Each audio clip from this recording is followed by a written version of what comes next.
கிறிஸ்து இயேசுக்குள் மிகவும் அன்பை அழைக்கப்பட்ட சகோதர சகோதரிகளே, இந்த நாளிலும் கூட நமது வாழ்நாளை ஒரு நாளை கூட கொடுத்து பிதாவிய தேவனையும் ஆண்டவரை இயேசு கிறிஸ்துவையும் துதிக்கும் சோதனை நேரத்தை தந்ததற்கு நான் நன்றிகளும் துணை சோதனை எடுத்துக்கொள்வோம். ஸோ நம்ம கடந்த சில வாரங்களாகவே உன்னத பாட்டு தொடர் வேதாகம் பார்த்துட்டு இருக்கோம். அந்த வகையில் இன்னைக்கு நம்ம வந்து எத்தனாவது பாகம்னா 9வது பாகத்துக்குள்ளே கடந்து போகிறோம்.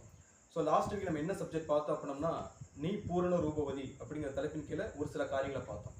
ஸோ அந்த காரியங்களை நம்ம பார்த்த ஒரு விஷயம் என்ன அப்படின்னு பார்க்கும்போது, கிறிஸ்து 2ஆம் வருகையில் வந்து சபையை பார்த்து சபையுடைய குணாதிசயங்கள் எந்த அளவுக்கு குரோத் ஆகிருக்கு, சபை எந்த அளவுக்கு கிறிஸ்துடைய பார்வைக்கு ஒரு பிளசண்டா ஒரு பரிசுத்தமா தன்னை காட்டியிருக்காங்க அப்படிங்கிறத குறித்து கிறிஸ்து சொன்ன ஸ்டேட்மெண்ட்டாக நம்ம ஒரு சில விஷயங்களை பார்த்தோம். அவர் ஸ்டெப் பை ஸ்டெப்பாக பேசியிருப்பாரு. தலை மயில் ஆரம்பிச்சு அதுக்கடுத்து கண்ணு, உதடுகள், கண்ணம், கழுத்து அப்படின்னு சொல்லி பேசிட்டு வந்துட்டு இருப்பாரு. ஸோ நம்ம எதோட முடிச்சோம் அப்படின்னு பார்க்கும்போது 4ஆம் வசனத்தோட கம்ப்ளீட் பண்ணியிருக்கோம். என்ன சொல்லியிருப்பாரு அப்படின்னு பார்க்கும்போது, வசனத்தை வாட்ச் பண்ணோம்னா, உன் கழுத்து பராக்கிரமசாலிகளின் கேடகங்களாகிய 1000 பரிசைகள் தூக்கி இருக்கிற ஆயுத சாலையாக்கப்பட்ட தாவீதின் கோபுரம் போல் இருக்கிறது அப்படிங்கிற மாதிரி நம்ம முடிச்சிருக்கோம். ஸோ கழுத்து நமக்கு நல்லாவே ஞாபகம் இருக்கும். நம்ம விசுவாசத்தின் அடிப்படையில் நம்ம தலையாகிய கிறிஸ்துவை பாதுகாத்து கொள்ளக்கூடிய ஒரு சூழ்நிலை அடையாளப்படுத்தக்கூடிய விஷயமா இருக்கு.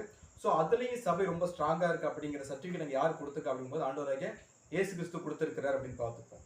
ஸோ இப்போ அதுலேருந்து அவர் மேற்கொண்டு சபையை குறித்து சொல்லக்கூடிய விஷயங்கள் என்ன அப்படின்னு பார்க்கும்போது, இன்னைக்கு நம்ம பார்க்கக்கூடிய எந்த பாடத்துக்கு என்ன தலைப்பு அப்படின்னு பார்த்தோம்னா, உன்னில் பழுதொன்றும் இல்லை அப்படிங்கிற தலைப்பின் கீழே நம்ம இன்னைக்கு உரிய காலங்களை பார்க்க போகிறோம்.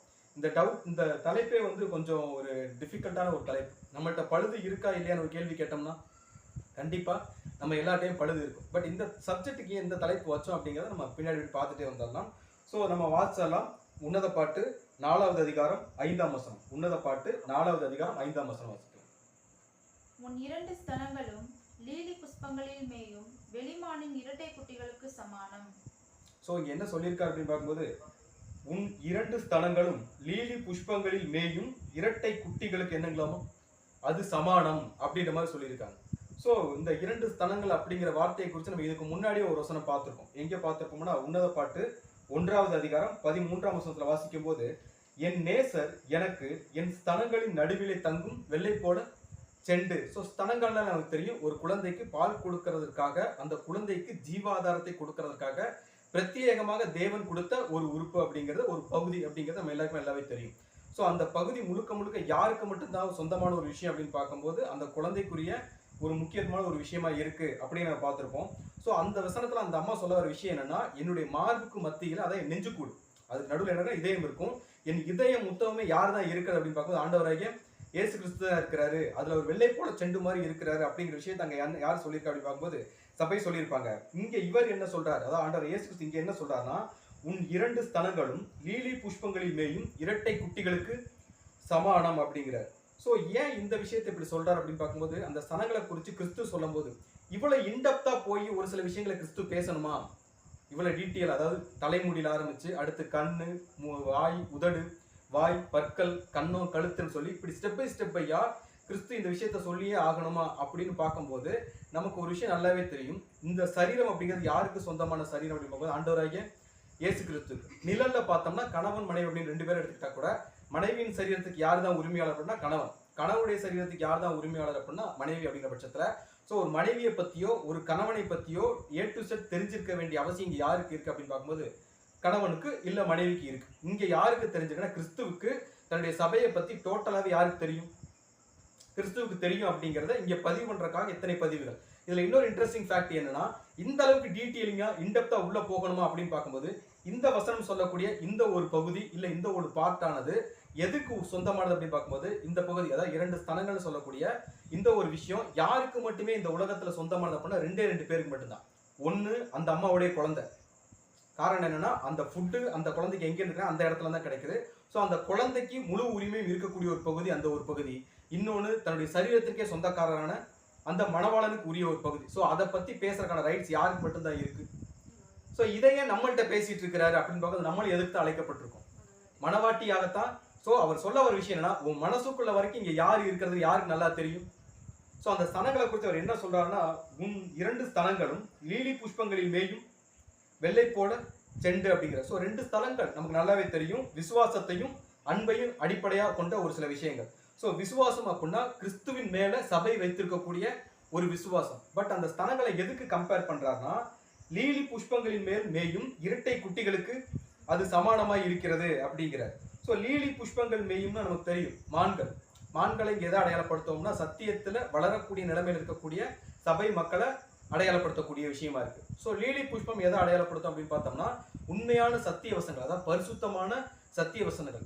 பரிசுத்தமான சத்திய வசனங்கள்னா சத்திய வசனம்னாலே என்னதான் பரிசுத்தம் தான். ஏன் இங்க எந்த விஷயத்த ரெஃபரன்ஸ் பண்றாங்கன்னா இன்னைக்கு சத்திய வசனங்களை உள்ளது உள்ளபடியே எல்லாரும் சொல்றாங்க அப்படின்னு கேட்டா கிடையாது. யாருக்கு என்னென்ன ஆப்டா இருக்கோ அது மாதிரி சத்தியங்கள் வசனங்களை வளைச்சும் நெளிச்சும் அவங்களுக்கு கம்ஃபர்டபுளா தான் இன்னைக்கு என்ன யூஸ் பண்றாங்கன்னா சத்திய வசனங்களை யூஸ் பண்றாங்க. ஆனா சபை என்ன செய்யும் அப்படின்னா உண்மையான சத்திய வசனங்களை மட்டும்தான் யாருக்கு சொல்லிக் கொடுக்கும்? தன்னிடத்துல வரக்கூடிய சகோதரர்களுக்கு. அதாவது என்னன்னா அந்த தாய் மடியிலிருந்து சுரக்கக்கூடிய பாலானது எப்படி குழந்தைங்களுக்கு எந்த ஒரு கலப்படமுமே இல்லாம போய் சேருதோ அதே மாதிரி வளரக்கூடிய சபை மக்களுக்கு, உயிரோடு இருக்கக்கூடிய சபை மக்களுக்கு, வளர்ந்த நிலையில் இருக்கக்கூடிய சபை மக்கள் வந்து நல்ல உண்மையான சத்தியத்தை மட்டும் தான் என்ன பண்ணுவாங்க கொடுப்பாங்க. அதுக்கு ஈக்குவலா தான் இப்ப யாரு இருக்கிறது அப்படின்னா அதாவது உள்ளுக்குள்ள கிறிஸ்து இருக்கிறாரு. அவர் கொடுக்கக்கூடிய சத்தியங்களை மட்டும்தான் சபை மக்களுக்கு சபை என்ன பண்ணுங்க கொண்டு போய் சேர்க்கும் அப்படிங்கிறத இங்க யாரு விட்னஸ் பண்றது அப்படின்னு பார்த்தோம்னா கிறிஸ்து விட்னஸ் பண்றாரு. ஸோ அவர் என்ன சொல்றாருன்னா இரட்டை குட்டிகளுக்கு சமானம். ஸோ எந்த அளவுக்கு சபை வந்து ஒரு டிவைனான விஷயத்த இல்ல தேவனுக்கு பிரியமான விஷயத்த இல்ல சபை மக்களுடைய ஆவிக்குரிய வளர்ச்சிக்கு பிரியமான விஷயத்தை இங்க சொல்லி கொடுக்குறாங்க அப்படின்னு பார்க்கும்போது இன்னொரு வசனம் வாசிக்கலாம். 1 தெசலோனிக்கேயர் 2வது அதிகாரம் 7ஆம் வசனம். 1 தெசலோனிக்கேயர் 2:7. உங்களிடத்தில் பட்சமாய் நடந்து கொண்டோம். பால் குடிக்கிற தாயானவள் தன் பிள்ளைகளை காப்பாற்றுகிறது போல. எப்படிங்களாமா? உங்களிடத்தில் பட்சமாய் நடந்து கொண்டோம். பட்சமாய்னா அவங்களுக்கு ஃபெமிலியரா, சபை மக்களுக்கு எந்த ஒரு பாதகமும் வராம, சபையில இருக்கக்கூடிய மக்களுக்கு எந்த ஒரு நெகட்டிவான தாட்டும் வராம சத்தியத்துல சரியா வழிநடத்தக்கூடிய ஒரு நிலைமை அடையாளப்படுத்தக்கூடிய விஷயமா இருக்கு. சோ உங்களிடத்தில் பட்சமாய் நடந்து கொண்டோம். யார் மாதிரி அப்படின்னு பார்க்கும்போது பால் கொடுக்கிற தாயானவள் தன் பிள்ளைகளை காப்பாற்றுகிறது போல. அப்படின்னா ஒரு தாய் வந்து குழந்தைகளை எப்படி காப்பாத்துதோ அதே மாதிரி சபையும் தனக்கு கீழே இருக்கக்கூடிய சபை மக்கள் என்ன பண்றாங்களாமா சத்தியத்துல வழி நடத்தி அதற்கேற்ற மாதிரி பாதுகாத்துட்டு அதுல அடுத்த வசனம் வாசிக்கலாம். 1 தெசலோனிக்கேயர் 2ஆம் அதிகாரம் 8ஆம் வசனம். நாங்கள் உங்கள் மேல் வாஞ்சையாயிருந்து தேவனுடைய சுவிசேஷத்தை உங்களுக்கு கொடுத்ததும் அல்லாமல் நீங்கள் எங்களுக்கு பிரியமானவர்கள் ஆனபடியினாலே எங்கள் ஜீவனையும் உங்களுக்கு கொடுக்க மனதாயிருந்தோம். சோ சபையோட மென்டாலிட்டி என்ன சொல்லுதுங்களாமா? அதாவது தேவனுடைய வார்த்தைகளை கொடுக்கறது மட்டும் கிடையாது, அதுக்கு அடுத்து என்ன இருக்கலாமா தன்னுடைய ஜீவனையே கொடுக்கறதுக்கு இப்ப சபை எப்படி இருக்குங்களாமா ரெடியா இருக்கு அப்படிங்கிற விஷயத்தை தான் இங்க யாரு சொல்லிட்டு இருக்கு அப்படின்னு பார்க்கும்போது சோ இங்க சபையை குறித்து கிறிஸ்து சொல்லக்கூடிய விஷயம் என்னன்னா சபை வந்து கிறிஸ்து மேல காட்டக்கூடிய அன்பில மட்டும் கிடையாது, தன்னிடத்தில் வரக்கூடிய உண்மையாகவே கிறிஸ்துவை நேசிக்கக்கூடிய ஜனங்களுக்கும் உண்மையான ஒரு வாழ்க்கையை, அதாவது நம்ம யோவான்ல படிப்பவங்க இன்னொரு வசனோட வாசிக்கலாம். யோவான் 3ஆம் அதிகாரம் 18ஆம் வசனம் வாசிக்கும் போது என் பிள்ளைகளே வசனத்தினாலும் நாவினாலும் அல்ல கிரியையினாலும் உண்மையினாலும் என்ன கடவும் அன்பு கூற கடவோம் அப்படின்னு சொல்லியிருப்பாங்க.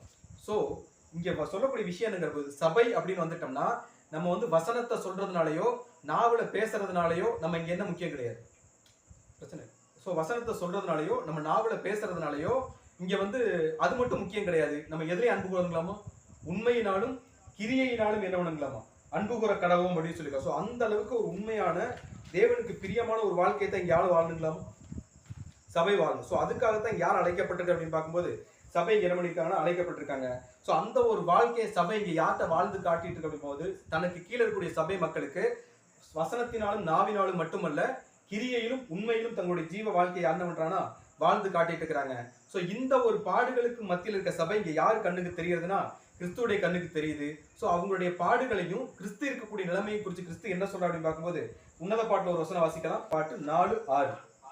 பகல் குளிர்ச்சியாகி நிழல் சாய்ந்து போகும் வரைக்கும் நான் வெள்ளை போல மலையிலும் சாம்பிராணி மலையிலும் போயிருப்பேன். சோ என்ன சொல்றாருங்களாமா பகல் குளிர்ச்சியாகி. இப்ப என்ன ஆயிடுச்சுங்களாமா நமக்கு பகல்னா நல்லாவே தெரியும். பகல் எதை அடையாளப்படுத்தும்? சோ பகல் அப்படிங்கிறது ஆண்டவரே இயேசு கிறிஸ்துடைய ராஜ்யத்தின் நாட்களை அடையாளப்படுத்தக்கூடிய ஒரு விஷயமா இருக்கு. சோ அந்த பகல் டைம் என்ன ஆயிடுச்சுன்னா இப்ப குளிர்ச்சி ஆயிடுச்சு. குளிர்ச்சி ஆயிடுச்சுன்னா கிறிஸ்துவுடைய பிரசன்ன காலத்துல எக்ஸாக்ட் எண்டிங் பீரியடுக்கு யார் வந்துட்டதுன்னா சபை வந்துருச்சு. சோ இப்ப பகல் குளிர்ச்சியாகி நிழல் சாய்ந்து போகும் வரைக்கும் எண்டு டைம் வந்துருச்சு. நான் வெள்ளை போல மலையிலும் சாம்பிராணி மலையிலும் என்ன பண்ணுவீங்களாமா போய் இருப்பேன் அப்படிங்கிறார். இது என்ன வெள்ளை போல மலை?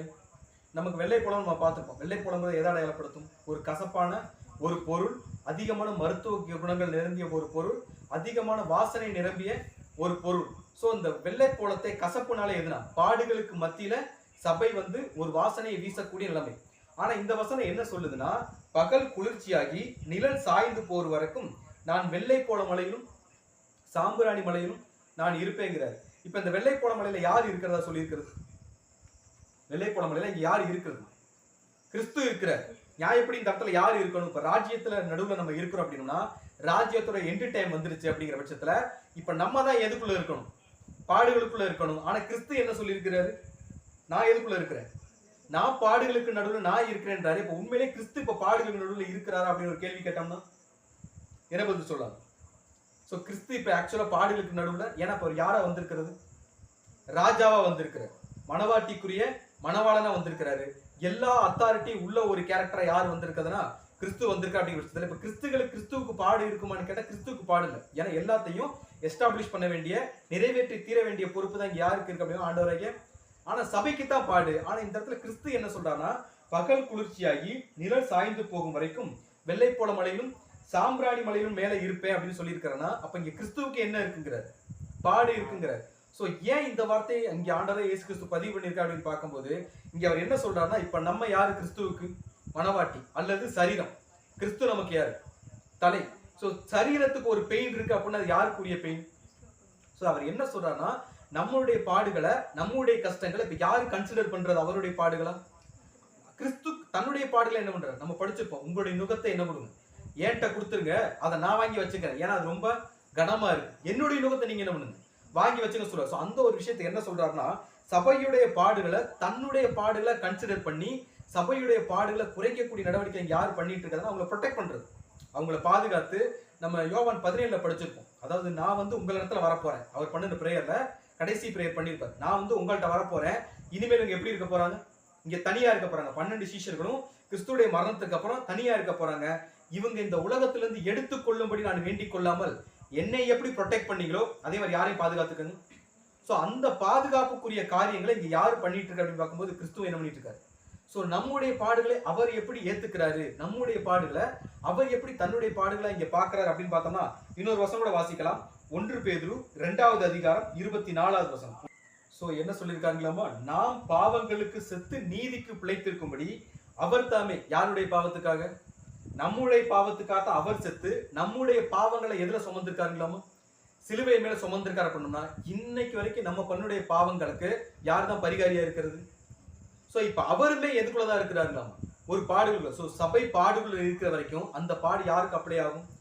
சோ நம்ம எபிரேயர்ல படிச்சிருப்போம். கடைசி வரைக்கும் நம்ம அவரை வந்து மறுதலிச்சு போயிட்டே இருந்தோம்னா அந்த பாடுகளை யார் தான் அனுபவிச்சுட்டு இருக்கோம்? சோ கிறிஸ்துவ மகிமைப்படுத்தணுமா, அவர் பாடுகளுக்குள்ள உட்படுத்தணுமாங்கிற ஒரு முடிவை இங்க யார் தான் எடுக்கணும்? சோ ஆவிக்குரிய வளர்ச்சிக்குள்ள போகும்போது நமக்கு ஒரு பிரச்சனை, நமக்கு ஒரு பாடு வருதுன்னா அதை சகித்துக் கொள்வது அவருக்கு வந்து ஒரு சந்தோஷமான காரியமா இருக்கும். காரணம் என்னன்னா, நம்முடைய பாடுகள் மூலமா யாரை மகிமைப்படுத்துறோம்? ஆண்டவரை இயேசு கிறிஸ்துவை மகிமைப்படுத்துறோம். நமக்குள்ள வாசமா இருக்கிற பரிசுத்தாவியை மகிமைப்படுத்துறோம். பிதாவாகிய தேவன் என்ன பண்றோம்?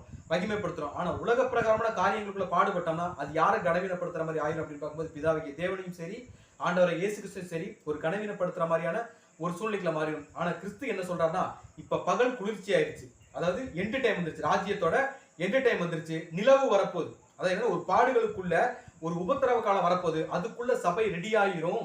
ஏன்னா சபை லாஸ்ட் பீரியட் என்ன பண்ணிட்டு இருக்கு, இருந்துட்டு இருக்கு.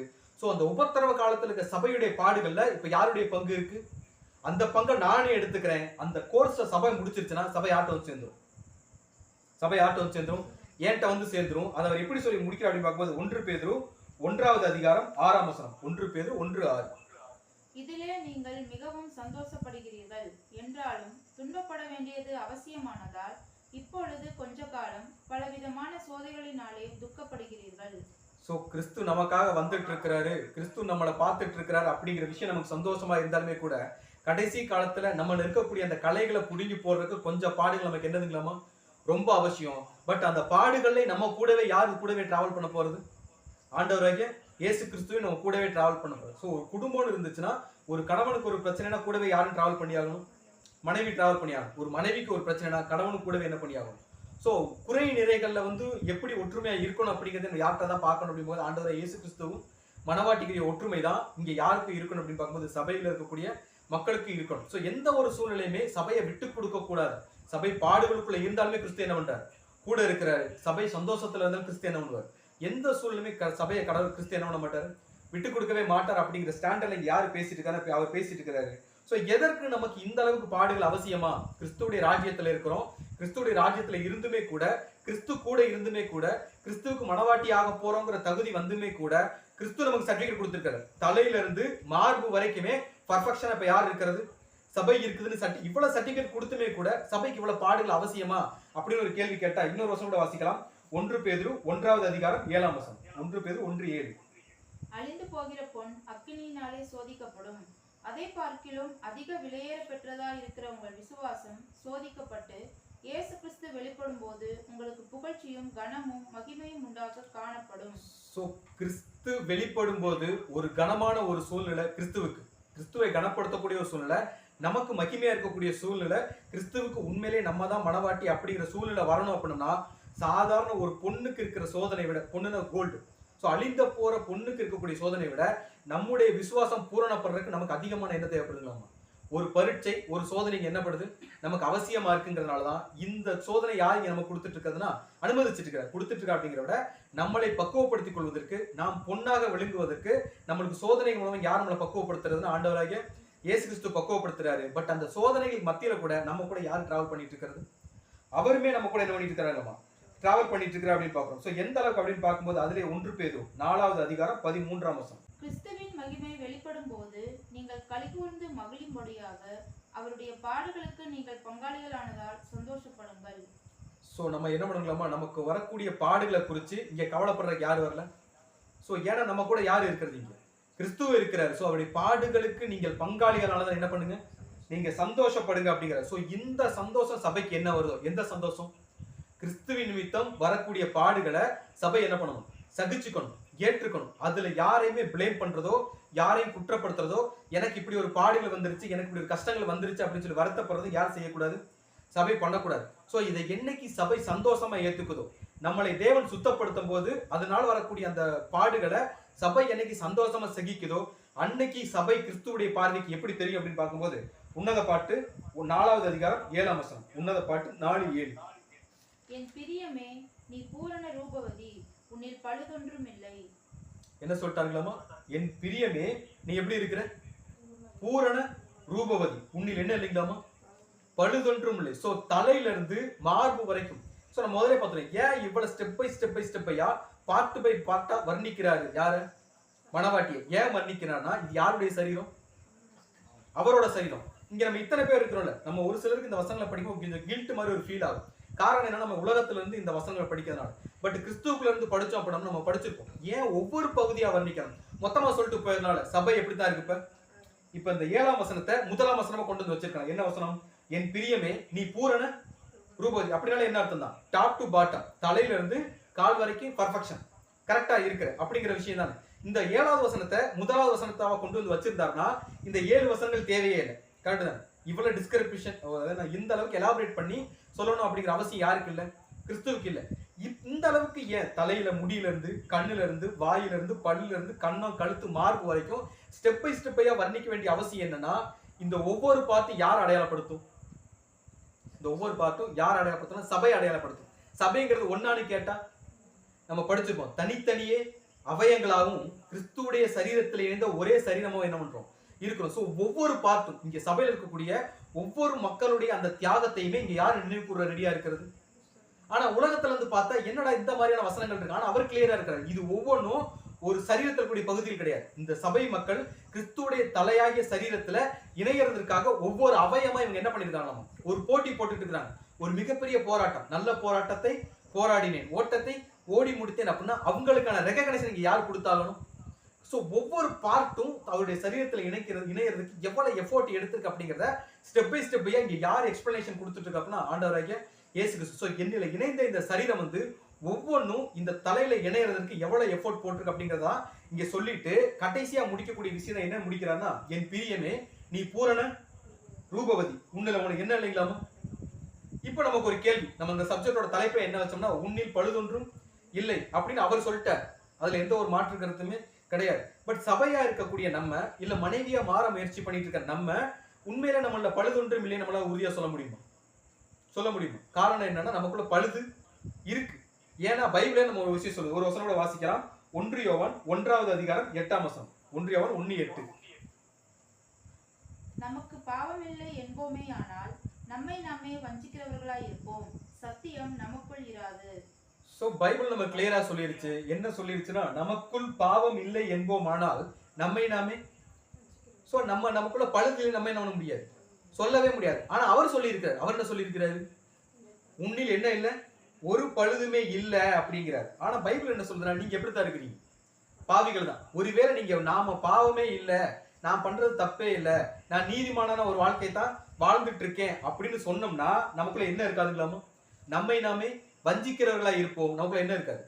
சத்தியம்ங்கிற ஒரு விஷயம் உங்களுக்குள்ள இருக்காது. ஏன்னா சத்தியம்ங்கிறது உண்மை, ரைட் தானே? ட்ரூத், டிவைன் ட்ரூத்னு சொல்லுவோம். சத்தியம்ங்கிறது ஒரு ட்ரூத்னா அந்த ட்ரூத் உள்ள இருந்துச்சு அப்படின்னாலே நமக்குள்ள இருக்க கரை நமக்கு தெரியும், நமக்குள்ள இருக்கக்கூடிய பாவங்கள் நமக்கு தெரியும், நமக்குடைய குற்றங்கள் நமக்கு தெரியும். இது எதுவுமே நமக்கு தெரியலன்னா நமக்குள்ள என்ன கிடையாது? சத்தியம் கிடையாது. சத்தியம் இருந்துச்சுன்னா தான் நான் தப்பு பண்றேங்கிறது தெரியும்.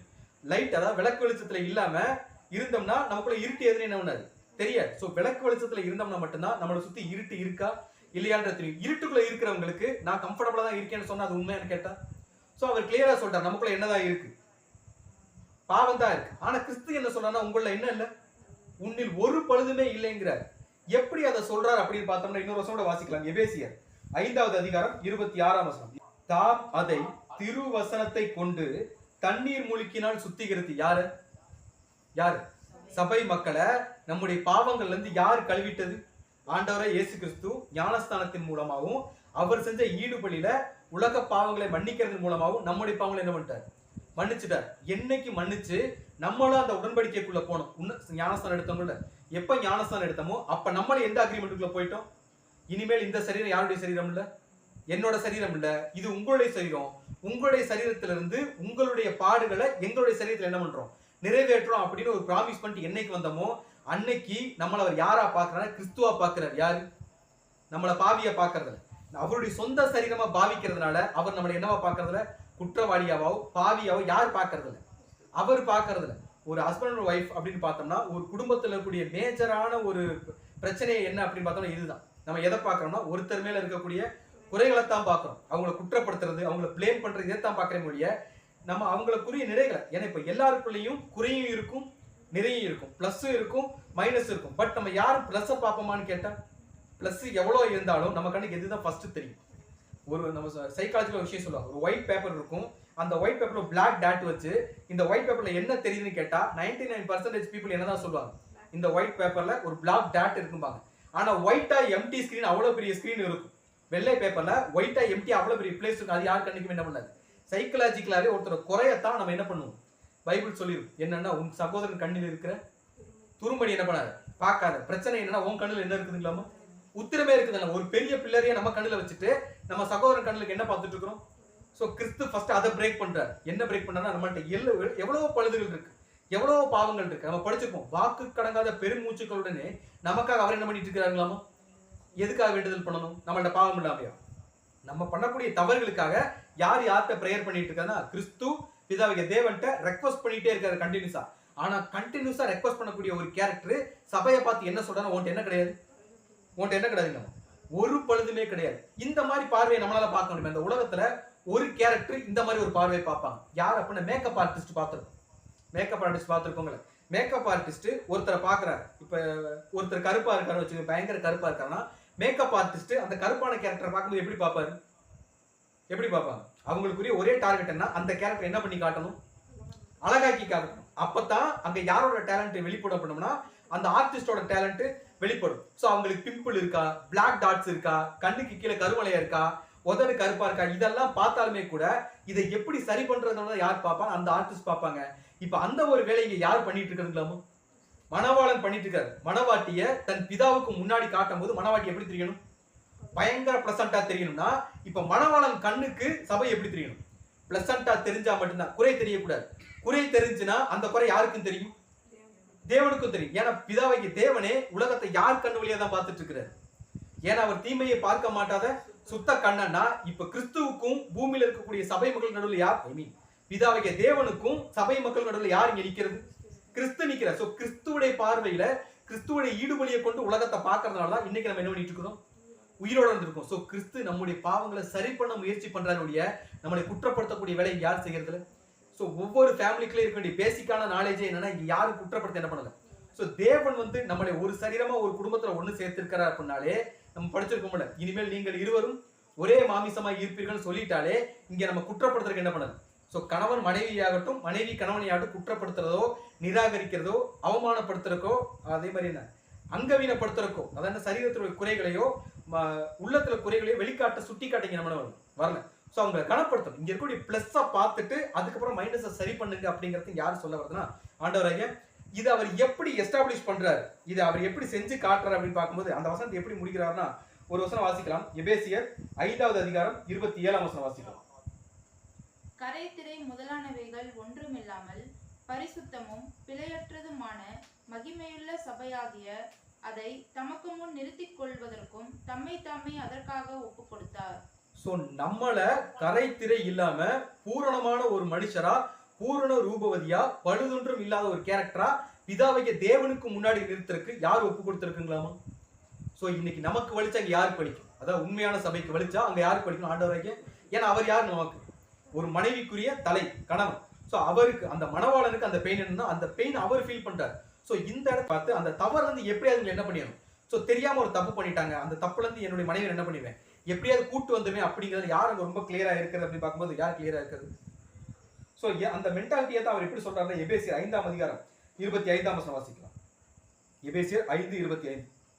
புருஷர்களே உங்கள் மனைவிகளில் அன்பு கூறுங்கள், அப்படியே கிறிஸ்துவும் சபையில் அன்பு கூர்ந்து.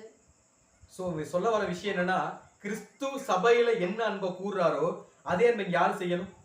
சபையில இருக்கக்கூடிய ஒவ்வொரு ஃபேமிலியிலுமே அந்த ஒரு அட்டாச்மெண்ட் என்னைக்குமே குறைய மட்டுமே பார்த்துட்டு ஒவ்வொருத்தரையும் குறை சொல்லிட்டு ஒவ்வொருத்தரையும் குற்றப்படுத்திட்டு இருந்தா நமக்கும் உலகத்தாருக்கு என்ன கிடையாது, வித்தியாசமே கிடையாது. இது யாரோட நேச்சர் அப்படின்னா சாத்தானோட நேச்சர். முத தேவன் ஒரு கட்டளை கொடுத்தாரு, இந்த பழத்தை சாப்பிடும் நாளிலே நீ சாகவே சாக. அதை குற்றப்படுத்தின கேரக்டர் தான் யாரு? சாத்தான். அப்படி கிடையாது. எப்படி கிடையாது? தேவன் சொன்னது தப்பு, இதை சாப்பிட்டா உங்களுக்கு என்ன ஆகாது, ஒண்ணுமே ஆகாது, நீங்க தேவர்களை போல அப்படின்னு சொல்லிட்டு அங்க குற்றப்படுத்துறத வேலையை ஆரம்பிச்சு வச்சது யாருன்னா யாரு? லூசிபர்ங்கிற அந்த ஒரு கேரக்டர், சாத்தான். ரைட்டு தான். சோ இப்ப பிரச்சனை என்னன்னா அந்த ஒரு வெப்பனை இன்னைக்கு நம்மளும் கையில வச்சுட்டு இருந்தோம்னா நம்ம யாரா மாற முடியாதுங்களாமா? சபையாவே மாற முடியாது. ஏன்னா நம்மளுடைய பாவங்களை எதையுமே கிறிஸ்து என்னன்னா கன்சிடர் பண்றதே இல்லை. இந்த பாவத்துல இருந்து இவங்களை எப்படியாவது குளிப்பாட்டி, இன்னத்துல சொன்னா அந்த குளிப்பாட்டுறதை பார்த்துட்டு நம்ம குளிச்சிருப்போம்.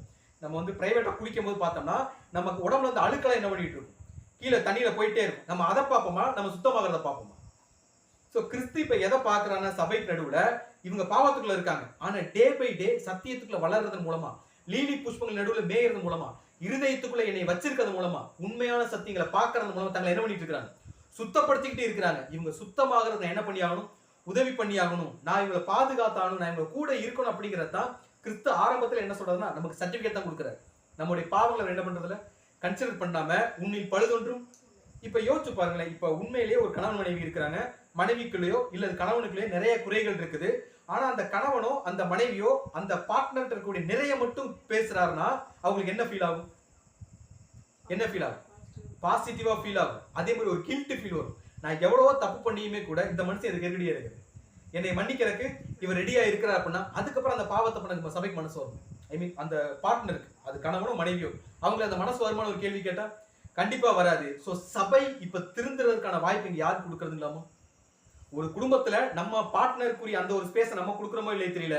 ஆனா ஏறக்குறைய 2000 வருஷமா யாருக்கான ஸ்பேஸ் இங்க கொடுத்துட்டு இருக்காருன்னா ஆண்டவர் இயேசு கிறிஸ்து சபைக்கான ஸ்பேஸ கொடுத்துட்டு இருக்காரு. எப்படியாவது இந்த சபை முழுவதுமா பரிபூரணமா பூரண ரூபவதியா அவர் சொன்ன ஸ்டேட்மெண்ட்டை கம்ப்ளீட் பண்ணி என்கிட்ட வந்துரும் அப்படிங்கிறத யார் வெயிட் பண்ணிட்டு இருக்காங்களாமா? கிறிஸ்து என்ன பண்ணிட்டு இருக்காரு, வெயிட் பண்ணிட்டு இருக்காரு. சோ நம்முடைய பாவங்களை அவர் எப்படி இங்க கன்சிடர் பண்றார் அப்படின்னு பார்க்கும்போது சங்கீதக்காரன் சொல்றாரு, சங்கீதம் 25வது அதிகாரம் 7ஆம் வசனம், என் இள வயதின் பாவங்களையும் என் மீறுதல்களையும் நினையாதிரும், கர்த்தாவே உம்முடைய தயவின் நிமித்தம் என்னை உமது கிருபையின்படியே நினைத்தருளும். சோ இப்ப கிறிஸ்து நம்மள பாவம் இல்லாம இன்னும் சில பழுது இல்லாம பாக்குறாரு அப்படின்னாலே எதை பேஸ் பண்ணி பாக்குறாருங்களாமா? அவருடைய கிருபை, பிதாவுடைய தேவனுடைய கிருபை. ஏன்னா அழைச்சது யாரு? என் பிதா ஒருவனை இழுத்து கொள்ளாவிட்டால் அவன் என்னிடத்தில் வரான். சோ என்னுடைய பிதா இவங்களை எனக்கு மனைவி என்ன பண்ணிருக்காரு, சூஸ் பண்ணிருக்காருன்னா அந்த கிருபையை பேஸ் பண்ணி தான் இப்ப யார் பார்த்துட்டு இருக்கிறாங்களாமா? சோ அந்த கிருபையை பேஸ் பண்ணி பார்க்கறதுனாலதான் நம்முடைய இளவயதின் அக்கங்கள் யாருக்கு தெரியாம இருக்குது? ஆண்டவராகிய இயேசு கிறிஸ்து தெரியாம இருக்கு. சோ அதை அவர் நினைக்கிறதே கிடையாது. எப்படியாவது இந்த பிள்ளைங்க என்கிட்ட வந்துருவாங்க, என்னுடைய சரீரத்துல அவயவமா இணைஞ்சிருவாங்க அப்படிங்கிற யார் ரொம்ப கிளியரா இருக்கிற, யார் கிளியரா இருக்கிறது? சோ ரொம்ப கிளியரா கிறிஸ்து இருக்கிறதுனால தான், தேவனுடைய கிருபையினால், தேவனுடைய இரக்கங்களை முன்னிட்டு தான் இப்ப யாரை பார்த்துட்டு இருக்கிறார்? சபை என்ன பண்ணிட்டு இருக்காரு? பார்த்துட்டு இருக்காரு. சோ இன்னைக்கு வரைக்கும் அவருடைய ஈடுபலி யாருக்கு அப்ளை பண்ணிட்டு இருக்கிறாரு? எளிமையா புரியுற மாதிரி சொல்லணும்னா, ஒவ்வொரு வருஷமும் நினைவு கூறுதல் ராப்போஜனை அனுசரிக்கிறவங்கள என்ன பர்பஸ்? சோ நம்ம ஞானஸ்தானத்தை என்ன பண்றோம்? திரும்ப புதுப்பிக்கிறோம். ரைட் தானே? புதுப்பிக்கிறோம். சோ புதுப்பிச்சா அன்னையிலிருந்து நம்ம மறுபடியும் புது மனுஷன். அன்னைக்கு அந்த ரத்தத்தையும் அந்த அப்பத்தை வாங்கி சாப்பிட்டு நம்மளை பரிசுத்தப்படுத்தி மறுபடியும் நம்ம லைஃப்ல 1 இயரை கூட்டி கொடுக்குறான்னா, அன்னைக்கு வரைக்கும் எது அப்ளை ஆயிட்டு இருக்குன்னா, அவர் செலுத்தின அந்த ஈடுபலி அன்னைக்கு வரைக்கும் அப்ளை ஆகி தன்னுடைய பிதாவுக்கு தேவனுக்கு முன்னாடி ஒரு பரிபூர்ண ரூபதியா நம்மளை நிறுத்துறதுக்கு இங்க யாரு பாடுபட்டு இருக்கிறதுங்களாமா? பகல் குளிர்ச்சி ஆயிருச்சு, நிழல் சாய்ந்து போகிற வரைக்கும் கூட யார் இங்க நமக்காக பாடல அனுபவிச்சுட்டு இருக்கிறது? சோ ஆண்டவராகிய இயேசு கிறிஸ்து அந்த பாடல அனுபவிச்சுட்டு இருக்கிறாரு. சோ அனுபவிச்சுட்டு இப்ப ஏறக்குறைய நம்ம வந்து ஒரு 8 வசனம் பார்த்திருப்போம். ரைட்டு தானே? 8 வசனம் வரைக்கும் சபை கிட்ட இருக்கிற என்ன மட்டும் தான் சொல்லிட்டு இருக்கிறாரு? பிளஸ் மட்டும். சோ தலை எப்படி இருக்கு, கண்ணு எப்படி இருக்கு, பல்லு எப்படி இருக்கு, இப்படி ஸ்டெப் பை ஸ்டெப்பையா எலாபரேட் பண்ணி யாரை மகிமைப்படுத்தி இருக்கிறாருன்னா, சபை என்ன பண்ணிருக்காரு? பிரைஸ் பண்ணிருக்காரு. சபையை உற்சாகப்படுத்தி சபையை வந்து ஒரு பிளசண்டான ஒரு கண்டிஷனுக்கு கொண்டு வந்து வச்சுட்டு இப்ப அடுத்த விஷயம் எப்படி முடிச்சார்னா, நீ பரிபூரண ரூபவதி, உன்னில என்ன இல்லைங்களாமா? பழுதொன்றும் இல்லைன்னு சொல்லிட்டு இப்ப அடுத்த வசனம் ஆரம்பிக்கிறார். வாசிக்கலாம். 8ஆம் வசனம். லீபனோனில் இருந்து என்னோடே வா, என் மணவாளியே, லீபனோனில் இருந்து என்னோடே வா, அமனாவின் கொடுமுடியில் இருந்தும் சேனீர் எர்மோனின் கொடுமுடியில் இருந்தும் சிங்கங்களின் தாவரங்களில் இருந்தும் சிவிங்கிகளின் மலைகள் இருந்தும் கீழே பார். சோ இங்க எப்படி ஆரம்பிக்கிறார் அப்படின்னு பார்க்கும்போது, லீபனோனில் இருந்து என்னோட வா. இப்ப நீங்க உன்னத பாட்டுல பார்த்தோம்னு வச்சுக்கோங்களேன், நிறைய இடத்துல இந்த ஊரை வந்து ஸ்பெசிபிக்கா சொல்லியிருப்பார். இப்ப இந்த வசனத்தை எப்படி சொல்லியிருக்கலாம்? எருசலேமில் இருந்து என்னோட வான்னு சொல்லியிருக்கலாம், இஸ்ரேலில் இருந்து என்னோட வான்னு சொல்லியிருக்கலாம், சியோன் குமாரத்தி, சியோனில் இருந்து ஏன்டா வா, இப்படி சொல்லியிருக்கலாம். ஆனா கண்டினியூஸா உன்னத பாட்டை நம்ம பார்த்தோம்னா இந்த லீபனோன் அப்படிங்கிற வார்த்தை என்ன பண்ணிங்கன்னா வந்துட்டே இருக்கும். நம்ம பின்னாடி ஒரு சில தேவன் ஒரு வாய்ப்பு கொடுத்தாருன்னா லீபனோன் பத்தி டீட்டெயிலா பார்க்கலாம். பட் ஒரு ஹிண்ட் மட்டும் பார்க்கலாம். லீபனோனுக்கு பைபிள்ல இருக்கக்கூடிய இல்ல ஜியோகிராபிக்கலா அதுக்கு இருக்கக்கூடிய இம்பார்ட்டன்ட் என்ன அப்படின்னு பார்த்தோம்னா, லீபனோன் அப்படிங்கிறது வந்து ஒரு அரபு தேசத்தை சார்ந்த ஒரு நாடு. மேப்ல பார்த்தா நமக்கு தெரியும். லீபனோன் அப்படிங்கிறது சுத்தி அரபு கண்ட்ரின்னு சொல்லுவாங்கல்ல, அரபு எமிரேட்ஸ்க்குள்ள அவங்க ஐக்கிய நாடுகளுக்குள்ள ஒரு நாடா இருக்கக்கூடிய கண்ட்ரி தான் என்னன்னா லீபனோன். அரபு நாடுகள் அப்படின்னா டக்குன்னு ஞாபகம் வர விஷயம் இல்லை. அரபு நாடுகள் கல்ஃப் கண்ட்ரின்னு சொல்லுவாங்கல்ல, கல்ஃப் கண்ட்ரினாலே நமக்கு உடனே ஞாபகம் வர விஷயம் என்னன்னா பாலைவனம். அது ஃபுல்லாக என்ன லேண்டு தான்? Desert land. பட் இதுல இன்ட்ரெஸ்டிங் ஃபேக்ட் என்னன்னா, இந்த டெசர்ட் லேண்டுக்கு நடுவில் இருக்கிற லீபனோனுக்குள்ள ஒரு டெசர்ட் கூட இருக்காதுங்களா? சொல்ல விஷயம் புரியுதுங்களா? அது ஒரு டெசர்ட் லேண்டு தான். பாலைவன நாடுகளுக்குடைய அந்த ஒரு ஐக்கியத்தில் இருக்கக்கூடிய நாடு தான் லீபனோனும். ஆனா லீபனோன் என்ன இருக்காதுங்களா? டெசர்ட் லேண்ட் இருக்காது. டெசர்ட் லேண்டே இல்லாத ஒரு கண்ட்ரி தான் லீபனோன். இன்னொரு இன்ட்ரெஸ்டிங் ஃபேக்ட் என்ன அப்படின்னு பார்க்கும்போது, லீபனோன்ல மட்டுமே அவங்க நாட்டுல உற்பத்தி ஆகிற ஏறக்குறைய 15க்கு மேற்பட்ட நதிகள் இருக்குதுங்களா? எத்தனை நதி? பாலைவனத்துல என்ன இருக்காது? தண்ணியே இருக்காது. ஆனா லீபனோன்ல மட்டும் என்ன இருக்குதுங்களாமோ? நிறைய தண்ணி வளம் அதிகமா இருக்கக்கூடிய ஒரு கண்ட்ரி தான் என்ன அப்படின்னு பார்க்கும்போது இந்த லீபனோன் அப்படிங்கிற தேசம். சோ இந்த ஜியோகிராபிக்கலா நமக்கு ஒரு ஐடியா வந்திருக்கும். சுத்தி பாலைவனம், லீபனோன் மட்டும் எப்படி இருக்குங்களா? பிளசண்டா இருக்கும். அது மாதிரி இப்ப யார் இருக்கிறதுங்களாமோ? சபை இருக்குது. சுத்தி தண்ணியே இல்லை. ஆனா லீபனோன்ல 15க்கு மேற்பட்ட சொந்த ஆறு, அங்க உற்பத்தி ஆகக்கூடிய நதி ஓடிட்டு இருக்குன்னா இதை யார் அடையாளப்படுத்தும்? சோ இந்த மாதிரி ஒரு இடத்துல தான் உலகம், அதாவது கல்பனா தெரியும், பாலைவனம் தெரியும், உலகத்தை அடையாளப்படுத்தக்கூடிய விஷயம். ஸோ உலகத்துக்கு நடுவுல பாலைவனங்களுக்குள்ள நடுவுல இருந்தாலும் லீபனோன் மட்டும் எப்படி பிளசண்டா இருக்கோ அது மாதிரி இப்ப சபை எப்படிதான் இருக்குதுங்களாமோ? எப்படிதான் இருக்குதுங்களாமா? பயங்கர பிளசண்டா இருக்கு அப்படின்னு சொல்ற. ஸோ லீபனோன்னா இன்னொரு அர்த்தம் என்னன்னா வெள்ளை மலைன்னு சொல்லுவாங்க, பியூர் ஒயிட், வெள்ளைன்னு சொல்லுவோம்ல. ஸோ வெள்ளைன்னா நமக்கு தெரியும் பரிசுத்தமான ஒரு நிலைமையை அடையாளப்படுத்தக்கூடிய ஒரு விஷயம். ஸோ லீபனோன்ல இருந்தாலுமே சபை என்ன கண்டிஷன்ல இருக்குதுங்களாமா? ஒரு பரிசுத்தமான ஒரு நிலைமையில இருக்கக்கூடிய ஒரு விஷயம். ஸோ லீபனோன்ல இருந்து நமக்கு என்ன கிடைச்சிச்சு அப்படின்னு பார்க்கும்போது நம்ம ஒரு சில சம்பவங்கள் நமக்கு நல்லாவே தெரியும். அதாவது சாலமோன் ராஜாவுடைய காலத்துல வசனங்கள் படிக்க வேண்டாம், நம்ம எழுதி வேணா வச்சுக்கலாம். 2 நாளாகமத்துல இருக்கும். 2 நாளாகமும் 2வது அதிகாரம் 8, 9 நம்ம பார்த்தோம் அப்படின்னா சாலமோன் ராஜா வந்து தேவாலயம் கட்டுவார். ஸோ தேவாலயம் கட்டும் போது அதிகமான அதுக்கு தேவையான உட்டு, அதாவது கேதுரு மரங்கள்னு சொல்லுவோம்ல, இந்த கேதுரு மரங்கள்ல எங்க இருந்து இம்போர்ட் பண்ணியிருப்பார் அப்படின்னு பார்க்கும்போது லீபனோன்ல இருந்து என்ன பண்ணி, லீபனோனில் இருந்து கேதுரு மரங்களையும் தேவதாரி விருட்சங்களையும் வாசனை மரங்களையும் எனக்கு அனுப்பும். லீபனோனின் மரங்களை போதும். சோ இப்போ இந்த எல்லா மரத்தையும் அவர் எங்க இருந்து வாங்கி இருக்கிறாரு? அங்க லீபனோன்ல தான் வாங்கியிருக்காரு. என்ன பர்பஸ்க்கு வாங்கினார் அப்படின்னா, அதுலயே அடுத்த வசனம் வாசிக்கும் போது நான் கட்டப்போகிற ஆலயம் பெரிதும் ஆச்சரியப்படத்தக்கதுமாய் இருக்கும் அப்படிங்கிறார். சோ தேவனுக்கு ஒரு தேவாலயம் கட்ட போறாரு. அந்த தேவாலயத்துக்கு ஒரு உட்டு தேவைப்படுது. அந்த தேவாலயம் எப்படி இருக்கும்னா பெரிதும் இருக்கும். உலகத்துல இருக்கிற எல்லாரும் பார்த்து ஆச்சரியப்படுற மாதிரி இருக்கும். அப்படின்னா அதுக்கான உட்டு அவர் எப்படி செலக்ட் பண்ணியிருக்கோம்? ரொம்ப ப்ரீசியஸா, அதாவது ரொம்ப ஒவ்வொரு விஷயம் பார்த்து பார்த்து செஞ்சுருவாங்க. அப்படி பார்த்து பார்த்து அவர் செலக்ட் பண்ண உட்டு எதோட உட்டுங்களாமா? லீபனோன்ல இருந்து வரக்கூடிய கேதுக்களை தான் யார் சூஸ் பண்ணீங்கன்னா சாலமோன் ராஜா சூஸ் பண்ணியிருக்காரு. ஸோ நமக்கு தெரியும் லீபனோன் அப்படிங்கிறது சபை மக்கள் இருக்கக்கூடிய ஒரு பகுதி. சபை மக்களா இருந்தாலும் சபை மக்கள் சபையா நிறைவேறின ஒரு கேட்டகரி பீப்புள் இருப்பாங்கல்ல. இங்க எல்லாருமே எதுக்கு தான் வந்திருக்கணும்? திருச்சபையா மாறத்தான் வந்திருக்கோம். ஆனா முழுவதும் சபையா மாறின ஒரு குரூப்பை நீ என்ன பண்ண? அங்க இருந்து எங்க வந்துரு? லீபனோனில் இருந்து நீ என்ன பண்ணு? வெளியே வா அப்படின்னு சொல்லிட்டு லீபனோனிலிருந்து என்னோட வா என் மடவாளியே எப்படி ஆரம்பிக்கிறாங்களாமா? சோ லீபனோனிலிருந்து கிறிஸ்துவோட சேர்றதுக்கு யார் தன்னுடைய கோர்ஸை முழுசா ஓடி முடிக்கிறாங்களோ, உலகத்துல இருந்தாலுமே கூட தங்களை பரிசுத்தமா வச்சு கிறிஸ்துவ போய் சேர்றதுக்கு யாரு ரெடியா இருக்காங்களோ அவங்க மட்டும்தான் யாரு? என்னுடைய மனவாளி.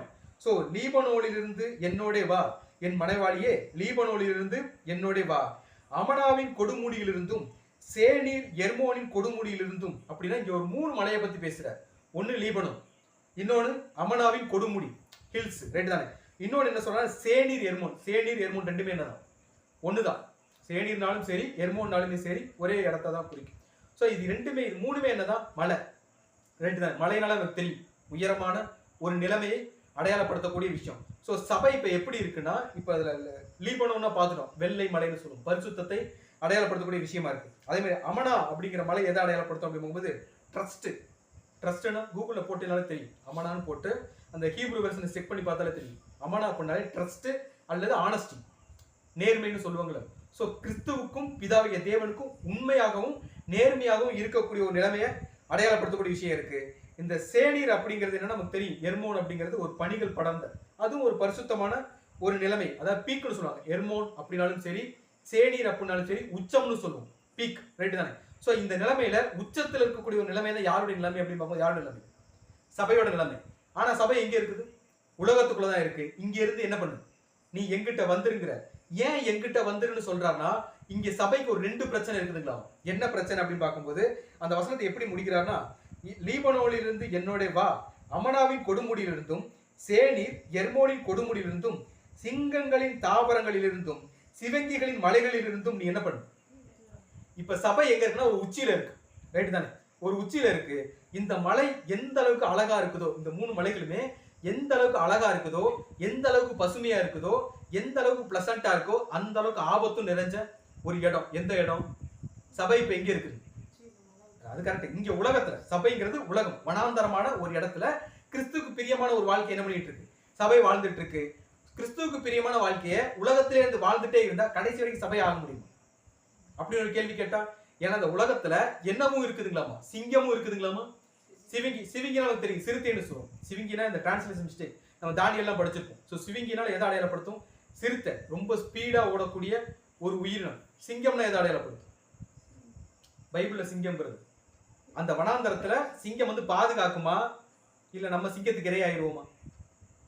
வனாந்தரத்துல நம்ம இருக்கணும்னு வச்சுக்கோமே, அந்த வனாந்தரத்துல சிங்கம், நம்ம சிங்கம் இருக்கு அப்படின்னா சிங்கம் நம்மளை பாதுகாக்குமா, இல்ல சிங்கத்துக்கு நம்ம இரையாகிற வாய்ப்பு அதிகமா இருக்கா? இரையாகிறத வாய்ப்பு அதிகமா இருக்குன்னா இப்ப இங்க சிங்கம் யாருன்னு கேட்கிறேன். நம்ம படிச்சிருப்போம், கர்ஜிக்கிற சிங்கம் போல சுத்தி வருகிற சாத்தான். சோ இவனோட போட்ட அந்த ஒரு ஆக்கிப்பை எங்க இருக்குதுங்களாமா? இந்த இடத்துல இருக்கு. உலகத்திலேயே நம்ம இருந்துட்டு உலகத்தார் கூட வாழ்ந்துகிட்டு கிறிஸ்துக்குரிய வேலையை நம்மளால செய்ய முடியுமா? ஒரு கேள்வி கேட்டா செய்யவே முடியாது.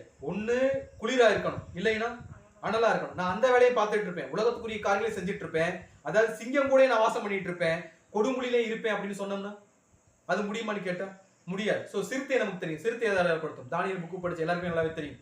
என்னது? பேர் சபை மண்டலம். அதனுடைய தலைமை மையம் எது? ரோமன் கேத்தலிக் சொல்லுவோம், போப்பு மார்க்கம் சொல்லுவோம். சோ இவங்களுடைய ஒரு ஆளுமை எங்க இருக்குன்னா இங்க இருக்கும். ஒண்ணு உலகத்துல இருந்தா சாத்தாட்ட மாட்டிக்கும், இல்ல கிறிஸ்துவ மண்டலத்துக்குள்ள எங்க இருக்கிறோம்னே தெரியாம இருந்தோம்னா யார்ட்ட மாட்டிக்கும்? அவங்கள்ட்ட மாட்டிக்கும். இவங்க 2 பேர்ட்ட மாட்டோம்னா நம்மளால யார்ட்ட போய் சேர முடியாது. சோ அவர் என்ன சொல்றாருன்னா, இப்ப பிரச்சனை என்ன? இப்ப யோசிச்சு பாருங்களேன், ஏறக்குறைய 8 வசனம், 7 வசனம் சபை என்ன மட்டும் தான் பேசியிருப்பாரு, பிரைஸ் பண்ணி மட்டும் பாசிட்டிவ் மட்டும் தான் பேசிட்டு இருப்பாரு. ஆனா இப்ப சபை கிட்ட ஒரே ஒரு அந்த பிளாக் பேப்பர்ல, ஒயிட் பேப்பர்ல பிளாக் டாட் மாதிரி சபைக்குள்ள ஏதோ ஒரு பிரச்சனை என்ன பண்ணிட்டு இருக்கு. சோ ஒரு பார்ட் உலகத்திலையும் ஒரு பார்ட் சபைக்கு உண்மையான ஊழியத்தை தான் பண்ணுது. ஆனா அது எங்க இருந்தே பண்ணிட்டு இருக்கு சபை? உலகத்துக்குள்ள இருந்தே பண்ணிட்டு இருக்கு. அவர் கிளியரா சொல்லிட்டார், நான் உலகத்தார் அளந்தது போல. சோ அந்த விஷயத்தை சபை இன்னும் எஸ்டாப்ளிஷ் பண்ணா இன்னும் சபை அதிகமா என்ன பண்ணலாம், எஃபோர்ட் போடணும். யார்கிட்ட போய் சேர்றதுக்கு? கிறிஸ்துவிட்ட போய் சேர்றதுக்கு இன்னும் சபை அதிகமா எஃபோர்ட் பண்ணணும் அப்படிங்கிற ஒரு நெகட்டிவ சொல்றதுக்கு அவர் எவ்வளவு பாசிட்டிவ் சொல்லி முடிச்சுட்டு தான் என்ன சொல்றாரு, அந்த ஒரு விஷயத்தை உன்ட்ட இந்த ஒரு மைனஸ் மட்டும் சொல்லு. அதான் நம்ம வெளிப்படுத்தல படிப்போம். அதாவது என்னன்னா, உங்கள்ட்ட நிறைய வெளிப்படுத்த 2ஆம் அதிகாரத்துல 7 சபைகளை குறித்து பேசும்போது 1ஆம் சபையை குறித்து சொல்லுவார். உங்கள்ட்ட எல்லாமே பாசிட்டிவ் தான், அதிகமா அன்பா இருந்தீங்க, தேவனுக்கு பிரியமா இருந்தீங்க, நல்ல வேலையை செஞ்சீங்க, எல்லாம் சொன்னாலுமே ஆகிரும். சோ அந்த ஒரு கெப்பாசிட்டி என்னதுன்னா, மைனஸ் இங்க என்ன பண்ணல, பெருசு பண்ணல. உன்ட்ட மைனஸ் இருக்கு, ஆனா அதை விட அதிகமா என்ன இருக்கு, பிளஸ் இருக்கு. உன்ட்ட இருக்க பிளஸ் நீ கன்சிடர் பண்ணு, உன் மைனஸ் என்ன பண்ணி ஆட்டோமேட்டிக்கா அழிஞ்சு. இது ஈஸியா வெளியே போட்டலாம். ஆனா அந்த பிளஸ் யார் இங்க ஹைலைட் பண்ணி காட்டுறது அப்படின்னு பார்த்தா, சோ ஃபேமிலிக்குள்ள இருக்கக்கூடிய மெயினான ஒரு குவாலிஃபிகேஷன் இதுதான். குற்றப்படுத்திட்டே இருந்தா யாரும் நம்மள என்ன பண்ணிக்க முடியாது, சரிப்படுத்திடவே முடியாது. இங்க எல்லாரும் குற்றப்படுத்துறது ரொம்ப ஈஸி. பட் ஒருத்தர் இருக்க பிளஸ் பாக்குறது மட்டும் தான் யாருடைய கெப்பாசிட்டினா கிறிஸ்துடைய கெப்பாசிட்டி.